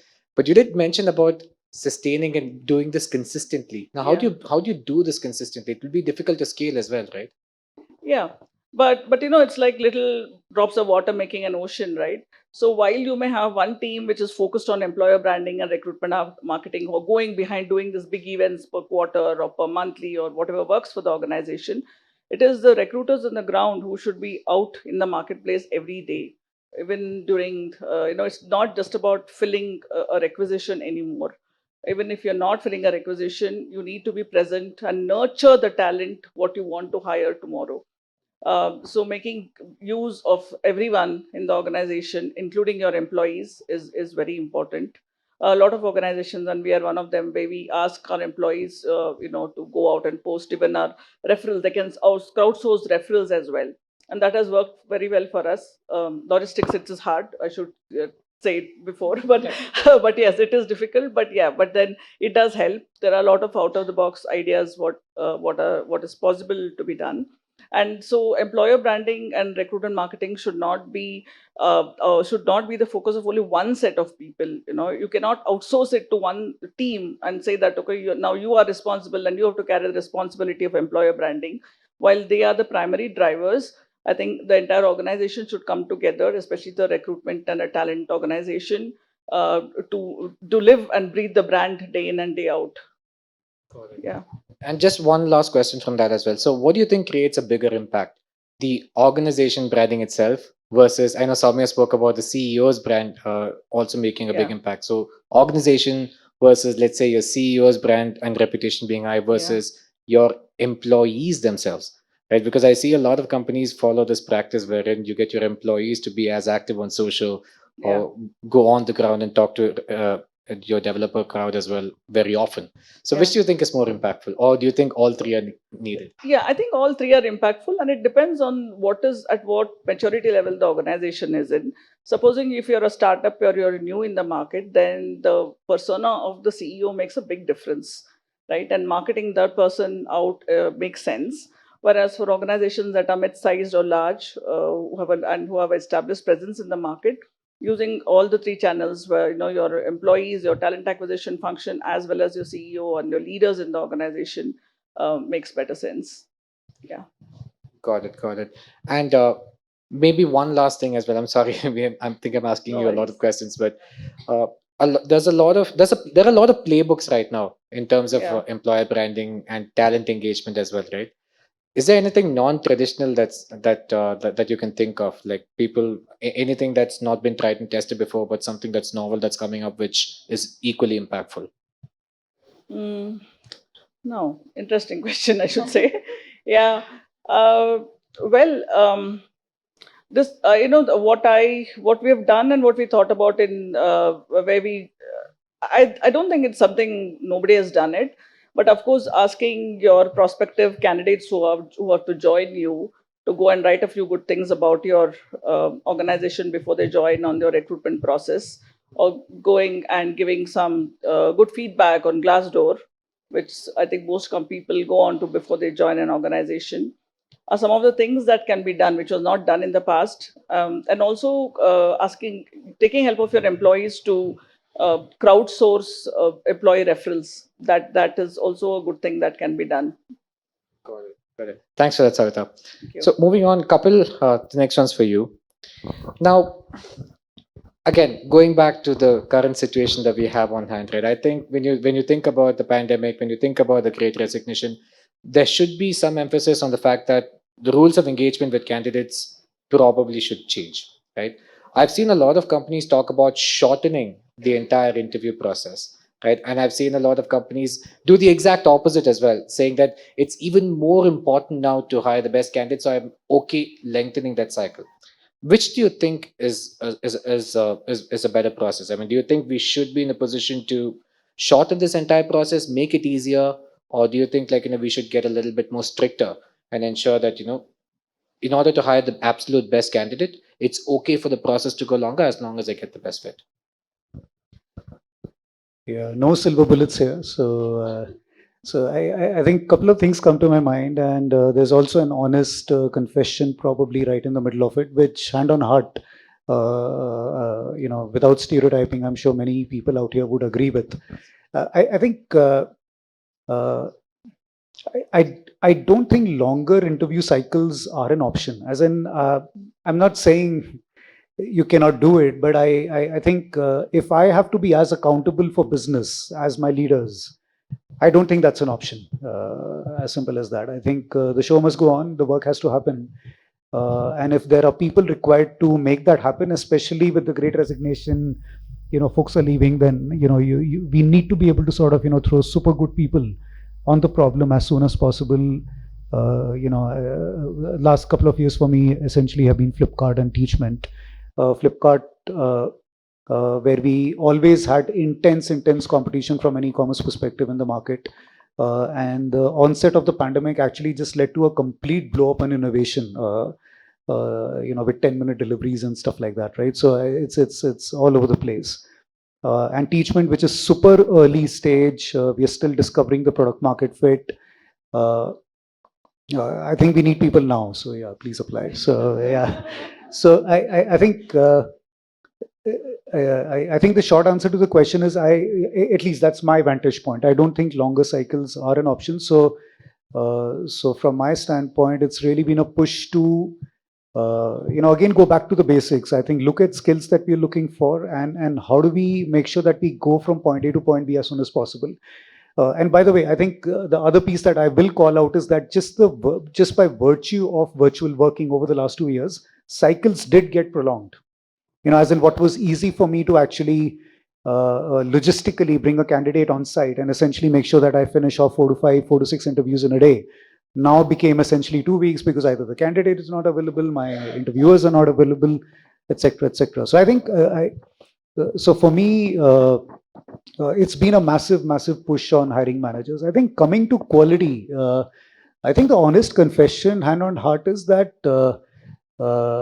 I think we did create org debt, right? It was either by way of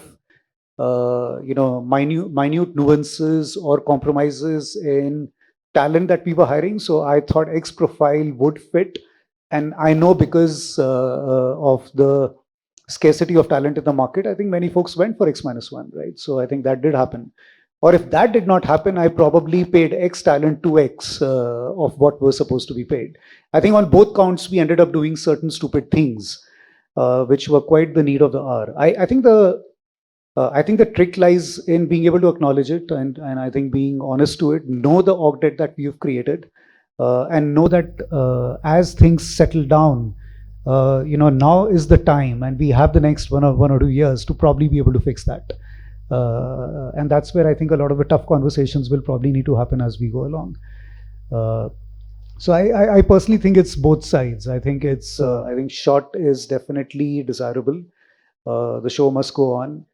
I do believe that the org debt that was actually created over the last 2 years in what we were dealing with from a talent perspective in the market, I think both talent and organizations will pay a price if we don't really acknowledge it and take care of it.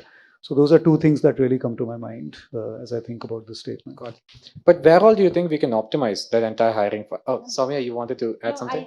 I just wanted to add on to what Kapil is saying. We want talent as of yesterday. So prolonging the process is just not going to help, right? You have people with multiple offers. You can't just prolong it. That's one. And we'd rather have a smaller funnel and assess candidates who are right. I'd rather spend more time assessing people that I think are going to be a right fit rather than, prolonging the interview or doing multiple rounds. I just wanted to add that in. Thanks. Oh, sorry. Yes, Savita. Yeah, all right.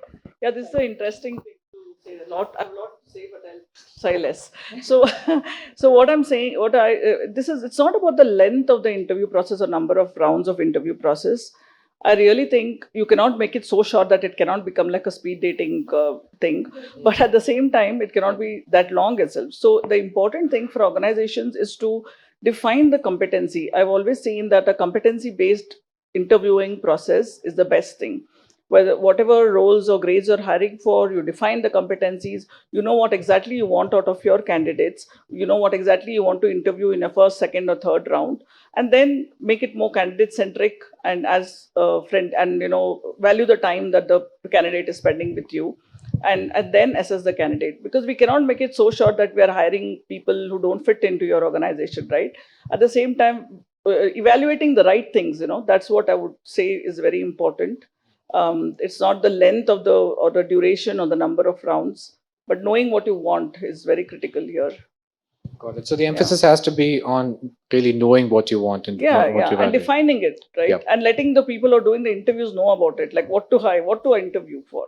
Right, because I think of late, there has been a bit of a, I would somewhat call it a race, right? Folks saying, okay, my process is this short, and someone else saying, okay, my process is shorter. I've seen folks kind of put it out on LinkedIn saying, we're going to hire you in 1 day, right? Yeah, So yeah. yeah. If you know what you want, then The difference is if someone will choose to join you. It can be short or long. Well said. I think in the last 1 year, especially as impeachment is very early days for me, I think Flipkart have had, talk about process, I've had offer letters coming into the mailboxes of my architects without interviews. So yes, I think we saw all combinations. Yeah. Interesting. Okay, so I think we're coming up on time, right? I did have like 5 or 6 more questions, but I think I'm gonna have to like just cut it down to one, because I would obviously want the audience also to take a crack at asking questions to the panel. So, I mean, this question is, again, maybe this is not related to hiring. This is related to managing something else that we've seen of late, layoffs, right? I mean, we've seen layoffs happen over Zoom calls at times as well. I mean, that could be very unsympathetic. That could be something that could really affect your employer brand more than anything. Is there and I want to open this up to everybody, but I'll start with Kapil. Is there a way to kind of manage these layoffs better? I mean, I've seen this become a bit of a trend wherein folks are looking at layoff lists, right? Where they put in companies that have laid off people, and again, from a recruitment perspective, we are looking to take talent from wherever possible, right? So there are two sides to this. One, is there a better way to handle these layoffs, right? Is there a way that can be done without looking unsympathetic? And two, does this also provide opportunities, right? Because like I said, when these unfortunate layoffs were happening, it was still a little ripe when it comes to those layoff lists, etc. And people are obviously hiring a lot of really good talent, right? So yeah, that's my question. Yeah. So I have a question to actually begin that with, and I think the question is that how many of us have been in situations in organizations or have seen stuff happen around us where a layoff happened, and within a quarter, mark my words, within a quarter, we were aggressively hiring again. Mark the words, aggressively. Yes, yeah. I've done that myself, right? So I think for me, the primary question a lot of this starts from is, I think, and that's where, again, going back to the keynote conversation, right? That, are we asking the right questions? Are we pushing back at the right time? Do we have enough business context to be able to challenge the steps that are being taken? And don't get me wrong, as in sometimes this is for a very good reason. I've been through a layoff myself, so I know the industry and the business shut down. It never really got back to its feet. So I know stuff like that can happen as well. But I think a good 70-80% of the situations that I've been through or I've seen in the market, companies have been back hiring very, very soon. So I think the primary thing that comes to my mind is asking the right questions, having the business context, making sure that options are in front of leaders up front, right? In terms of can we leverage talent elsewhere? What new initiatives are actually going to come up where I can actually right size? Can I upskill? Can I do something with person X that can actually allow them to do a slightly different role where I think skill adjacency is reasonably high? So I think there's a lot of skill talk which is definitely happening today, which I think mapping that is super critical. And last but not the least, I think if you do have to do it, I would actually say the playbook is written. I think where we are making a lot of mistakes as we speak is just not being super transparent about our intent. And I think irrespective of the maturity of the population, I think the more clear the intent is why that's happening, I think it's easier for people to actually absorb the pill. It goes back to, I think one of the panel members did speak about it, right? As in, Mona, I think you said that. As in, it's not an attack on you. It's not your performance. There is a pivot, and as long as I'm committed to doing what I can do to actually support you through this particular process.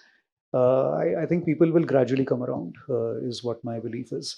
But I would still start with ask the question, because I think it's most embarrassing to be in a situation where I do something and within I think 45 days there's hustle about, hey, I think we need to hire. Yeah, that's crazy.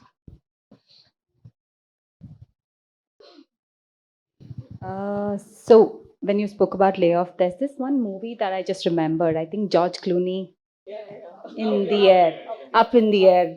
Yeah, his job was to do layoffs, right? But it is very difficult. Anyone who's getting layoff, it is very difficult. More so now because the opportunities are also sort of drying up, right? What we need to be cognizant of, just not in HR, but anyone who's part of the process, to be more empathetic throughout the process, from the time you decide, the communication, the entire process of, getting someone out, even after, how are you going to help? Be open, be transparent, keep it simple. Also, it's a great source of people, like Kapil said, right? How can we upskill them? Can we get them onto a better project? Can we do an internal transfer? Or how can we, help get them a job outside? I mean, these things are very, very important. How we treat people, I mean, that's what they're going to remember more than anything. And if you can cushion it a little bit so that they have a longer leeway to find another job, it's just something that will help them in the process. Yeah. What they said. There is no easy way of delivering a difficult message to telling people that you're no longer needed or your role has been made redundant. So doing it in a more human way. First thing is to figure out if we can find anything else for them within the organization. And then also coming up with a list of things what you can do to support the person, like giving them help to find another job, or giving them good packages, something like that. The organizations have to think of and do it in a more human way. But having gone through this and seen this in the last 20 years, I don't think there's any easy way of saying that your role has been made redundant. And how much ever you do it in a nice way, it is going to hurt, because it's a negative message what we are telling the person. So yeah, just being human about it and then helping them and supporting them is important. And I also think in today's world, people have become far more accepting of layoffs than what it was in the past. Because I remember when in way back in 2006, when Oracle acquired PeopleSoft, and there were these huge layoffs that happened. There were people who actually called me and said, I'm going to kill myself tonight. Yeah, I've gone through these experiences, where, because it was a shameful thing, for people to accept it. But I think people have got more accepting. So it's very important to be human and empathetic, and there's nothing more that can be done for that. Yeah. I think welcoming someone to the organization and laying off, or, bidding goodbye to a human being, there are common denominators. It's organization values and human-centered approaches. Very critical in setting a legacy for yourself, like what Airbnb did. Sent a beautiful letter to everybody, and what he's done just really, really sets the brand apart, right? We look at it so differently today. Having said that, I think despite your volumes in terms of just layoffs, It's very important to have very strong processes. And to be fair, I think we've evolved around the world in doing a better job at it. Organizations have better practices today in terms of being sensitive around the other person's feelings. You'll have a doctor on site, you'll have a counselor on site, you have outplacement services that never was thought of 15 years back. So we are trying, okay? So it is hard. A lot of us have gone through it, but at the end of the day, this will evolve because this is, I think, part of the deal. The sooner we all understand that this is going to be, how organizations function, how can we upskill ourselves to be relevant? Those are the other part of resilience and survival within organizations that we can develop. From an HR and from a recruitment standpoint, especially recruiters, I think they play such a critical role at this juncture.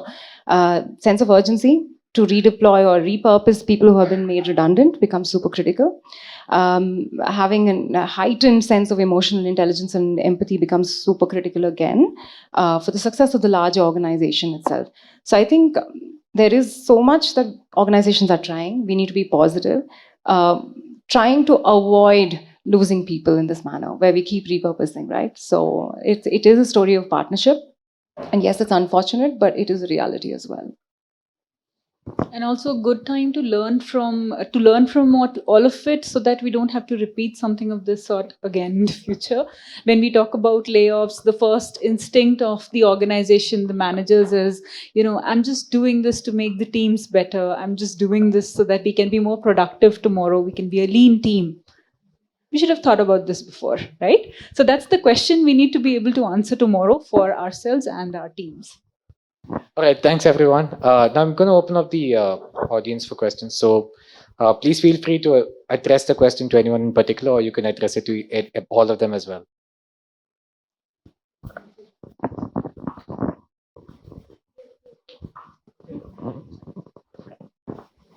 So this is going to be in addition to what you just mentioned. In fact, everyone. Mino did mention about having open communication with the leaders, having those tough calls, right? Kapil did mention that we do layoffs, and this is of course for organizations. And then in the next 3 months or 45 days, we as business again seek to have new employees. And then we talk about the layoffs. So is there a way where we can talk to the business people way before all of this layoff is done, and talk to them if there is a need of that resource? How big is that need? And let's say, so this is something that we have seen in a lot of B2C organizations. They hire in bulk, and then the layoffs starts from there. So is there something that the organizations are already doing which should be aware of? Or maybe there is something that we can work on it. Yeah, maybe I can start. Lots of organization practices, especially in mature organizations, you don't just announce redundancies, to be very frank. You do your exercises beforehand, and when and if you can't fulfill that repurposing, because look, at the end of the day, it's not altogether unstrategic either. You have thought about why you need to do this as well, right? And more than most organizations are doing it reasonably well. And hence, I think there are exercises conducted where HR business partners work very, very closely with business leaders and recruiters to first understand before you even go back to the employee, or you go to the employee and even talk about something like this. So yes, it exists and it is being practiced. I think I'll just briefly add to that you will find yourself in those situations every once in a while, right? As in, I think my time in the tech sector over the last 5 years also has shown that as in new age companies, there's a lot of experimentation going on all the time, and some experiments will fail, and which essentially means a failed experiment will mean that a certain team then has to sort of be reconfigured in the space of the organization, has to find something else. Many cases they will find something else. In other situations they may not. I think the only question that comes to my mind is, to what Moina is saying, is to strengthen just a little bit of the talent management practice to make sure that the upfront thinking around org design becomes a part of the process. Hey, and okay, we need to do this. I get that. Can we do this lean? Can we start with a pilot? Can we check on the product market fit as we grow the team?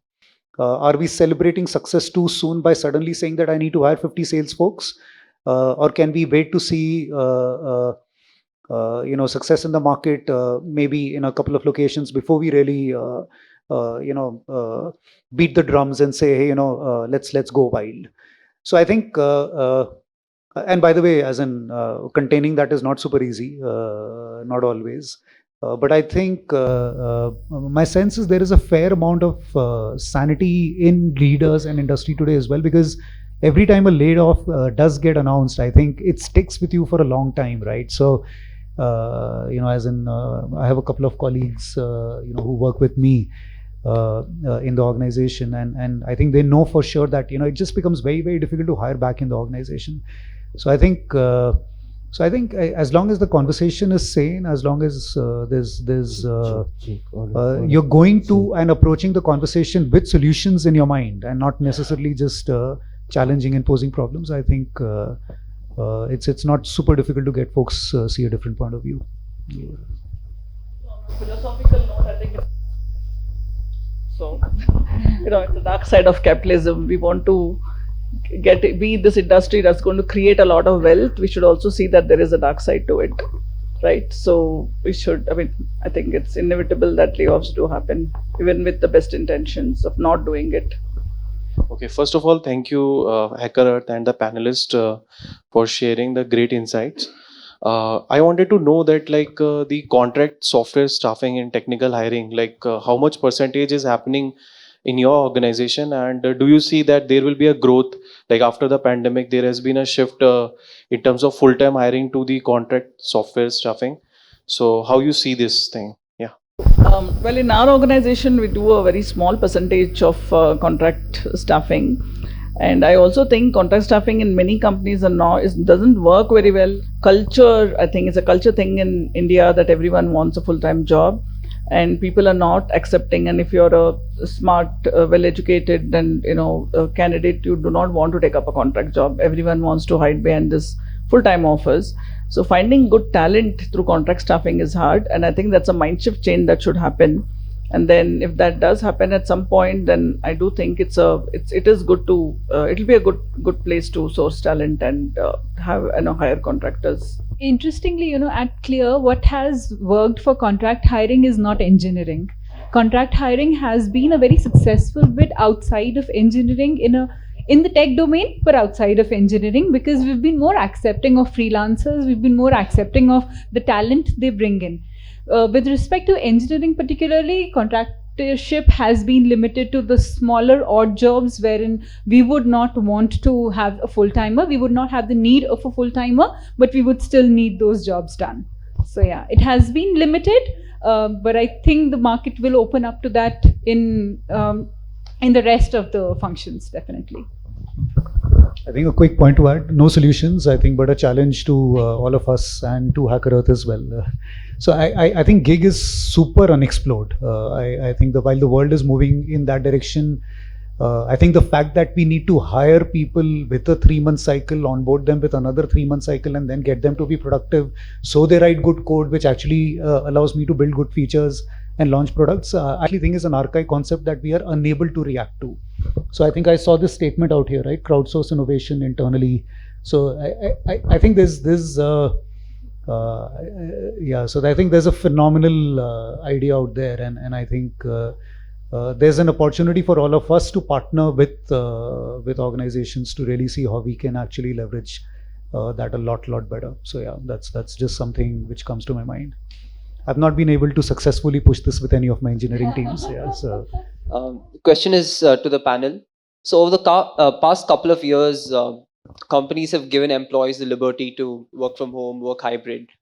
But now, as Mona was telling, that innovation actually requires people meeting face to face, and companies aren't letting employees work anywhere and everywhere. Are any of your companies incentivizing working offline? And if not, do you think that's the way forward? Just your thoughts. I don't know how to answer this because we decided not to incentivize. Yeah. You just need to come because you just need to come. That's it, right? But we did crazy things. We, certain pockets of the business had certain fun events, right from push-ups to like, a lot of inspiring participative culture building, TED Talk style events. Unless you make the workplace vibrant again, and shift from digital practices to actually in-house practices, people are actually not drawn. They're very comfortable at home. And to be honest, everyone in the room agrees you've been successful in doing things where you are, right? So why do I need to beat the traffic in Bangalore and then get to work? However, I think it'll take a little bit of time. All organizations are struggling to get people back to work, and that's the reality. But then again, you don't want to force it. You don't want people feeling like they're being pulled by the collar. So you slowly sort of incentivize through practices within the organization, not by giving goodies. And that's something that at least we have reframed, and many organizations are doing that. Yeah. And to just add to that, in our organization, we still have a remote first until the end of this year. We are waiting to see what happens. But we would like people to come back. And as Mohana said, we also have done a lot of crazy stuff. We actually had something called Back to Office Festival that happened the last in all our offices. And all the things, crazy thing, like I was telling her, like these pani puri eating contests and all that happened in our place as well. And just to get people back. But I think people are comfortable, and it'll take a little bit of time. But of course, in our organization, we don't want to incentivize anything. But at some point, we will have to tell people, at least we won't probably will have a hybrid work, not completely. I just quickly want to say that even in our organization, you have a certain percentage that the organizations were very flexible, right, and very caring during, especially during wave 2, and people just suddenly ran out of the cities and they went back to their villages because they felt that it was so much safer. And in large organizations such as ourselves, we have a certain percentage which haven't come back to the cities. So it's a dual problem. It's not just those who don't want to come into work, but they haven't even returned. And that scenario is very complicated, because how are you going to get people back? By force, ? And the regulatory challenges, tax challenges, there's so many different aspects, right? It's a huge risk to the organization. So I think both need to mutually understand and respect certain policies, and then, play with it. Yeah. For us, it's been a pro tilt. We've had people who want to come back to office, but with the flexibility that they have a choice. So give people the choice, right? Incentivizing, we're not doing it like everyone else. We've done a whole lot of things to get people back in office. We've built a new office for people to come back, right? So yeah, nothing more at this point in time. Firstly, I've been taking a lot of notes. I hope you guys didn't find it distracting, but it's been an amazing knowledge that you guys been dropping so hard that it's gone straight to paper. So thank you.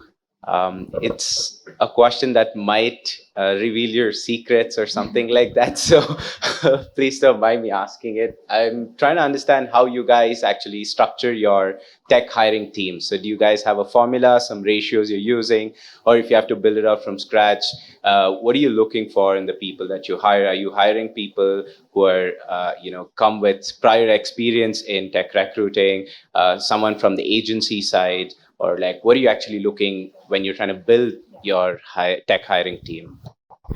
So I think the person behind me is smiling. He's from my team. I'm sure he wants to take this question. Glenn, would you mind? Okay.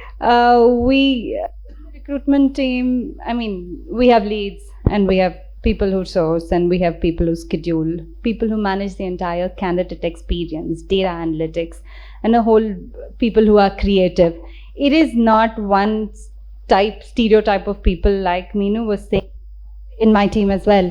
We have people with different skills, right? And they all come together to get the right talent in. It's very fluid. We all the time, what we need at that point in time. So at ThoughtWorks, we have an internal recruitment team. We do not use agencies and external vendors and partners. So we have a large team in place, but our recruitment team, we change the structure almost every year to align to the organizational goals and the organizational structure. Because every year, organizations do undergo some changes in the business units and service lines and others, right? So we align to that.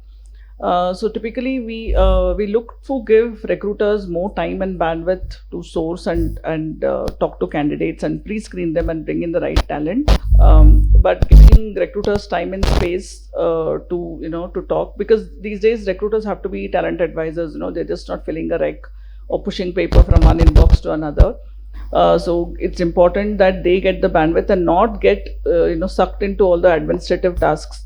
And at the same time, your candidate experience has to be the centerpiece of your entire selection process. So having people like your schedulers or coordinators who are going to give these candidates a good experience is definitely needed. And these require different types of skills, different type of personas, and finding them and bringing them in is critical, and that usually works. So we have question. We have time for just one Yeah, I last think question. I'll just ask. Okay, go one for it, last Kriti. question. Firstly, thank you everyone. My question would be: we all know about Hackerearth, but I would like to ask you guys, in tech hiring, to see Hackerearth making a difference, or how you guys would like to include that in your hiring? Okay, I can talk because I'm having this mic as well. We have been working with Hackerearth, I think, for last 7 years in ThoughtWorks, and it's been hugely successful for us. We have partnered and kind of used almost every product that comes. In fact, most of the products what Hackerearth comes up with is piloted with, with my team, and we also contribute very actively. We have a very good relationship which in giving feedback and making key changes whatever we need. And we have literally seen it evolve from being a simple place where it used to be hackathons to now where it's far more it's grown really well now. So yeah, it's been very, very useful for us, especially for hiring early talent from the 0 to 4 years experience, and also some of the niche skills. We have experimented hiring data engineers and infrastructure candidates and mobile developers and whatnot. It's been a long journey with Hackerearth for us for the last 7 years. We have had fantastic support. I'm not saying this because I'm here on the Hackerearth event, but we've had fantastic support from the customer success team and everyone who has worked with us. So yeah, for us, it's been hugely, hugely successful in both building the brand and being present in the target segment, what we want to hire, and at the same time giving us some good tangible results.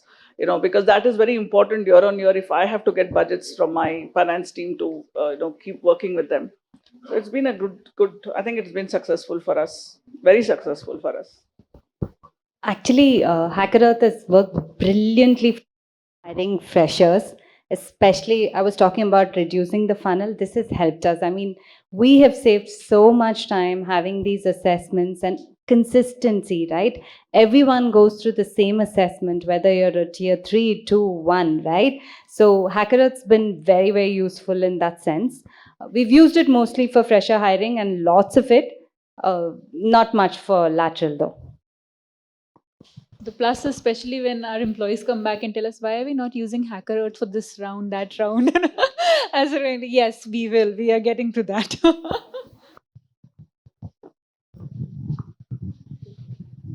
Okay, you know what? I'm feeling generous. I'll have one more question. Oh. Difficult. Who are we going to? I'm gonna give the responsibility of picking who gets to ask to Rebecca. So we are going to be there after, so you can come up directly to us and ask questions. Yeah. So I've heard the keywords like resilience, even whiplash is what Pragya mentioned in terms of the anxiety that everybody's facing.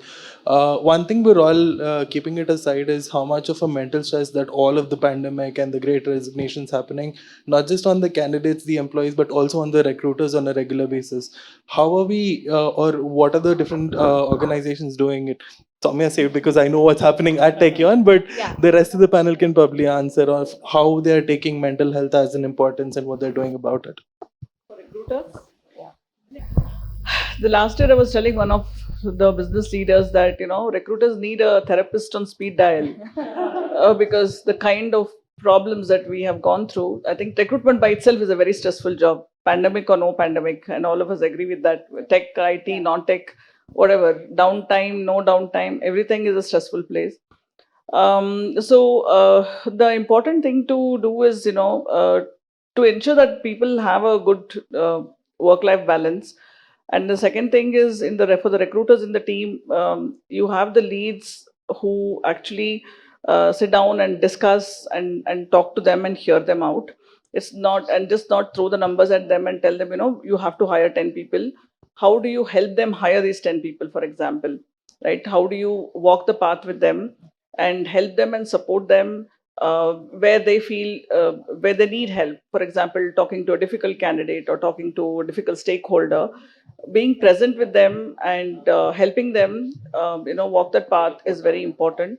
I think the empathy of the TA leaders and showing and walk and being present with them during tough situations and not just making it a number game, I think is very critical to help the anxiety and mental stress for recruiters. And also, if there's a recruiter who's handling very difficult requirements, is also important to rotate requirements and giving them a mix of difficult and easy requirements so that they don't feel, one person doesn't end up feeling all the pressure of hiring. But having said that, I think it definitely, recruiting is a stressful job, and we'll have to continuously figure out ways of coping with the stress.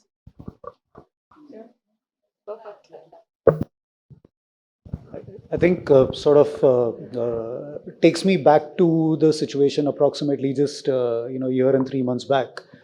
At that point in time, I was at Flipkart. I used to head HR for all of the tech teams and a few business lines. So that the talent acquisition team was with me in those days.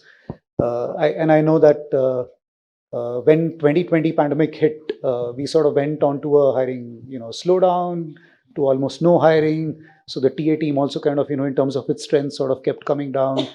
And then suddenly 2021 came and all hell broke loose, right? So we wanted people here and now, and we had no people to hire them, or rather very, very few. I think was a difficult situation. I personally think that I had to really stand between the business and the TA team at that point in time, as in super hard, probably take on a lot of the stress as well. But essentially protect and make sure that the team had the space to build back, build leads out, actually, push back on the business big time as well, to say that, I think the innovation has to happen at your end, right? As in, hiring is not just our job. So really, how do we partner? How do we share the load and get this done? And all of this was while, and not only that, right? As in, not only we had less team members, people were falling sick, there was COVID, second wave, etc. So I think, I think I completely agree, right? As in, hiring is, I've never been a hiring person, and I think it's the most difficult thing. I would, kudos to everybody who actually thrives in this profession day in, day out. I think making sure that, I think we are able to stand between, like I said, the business and the teams is super critical. I think making sure that load is shared is super critical. I think making sure that TA teams are equipped to leverage data and demonstrate how the ask of productivity and delivery is not just sitting with them, but on the organization as a whole.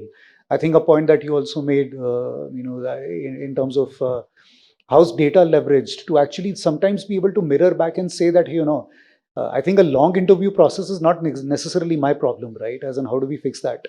I think some of the truth lies there. I think wellness comes probably later. But I think what I usually find is that if people feel that they are backed up, I think half the job is done there.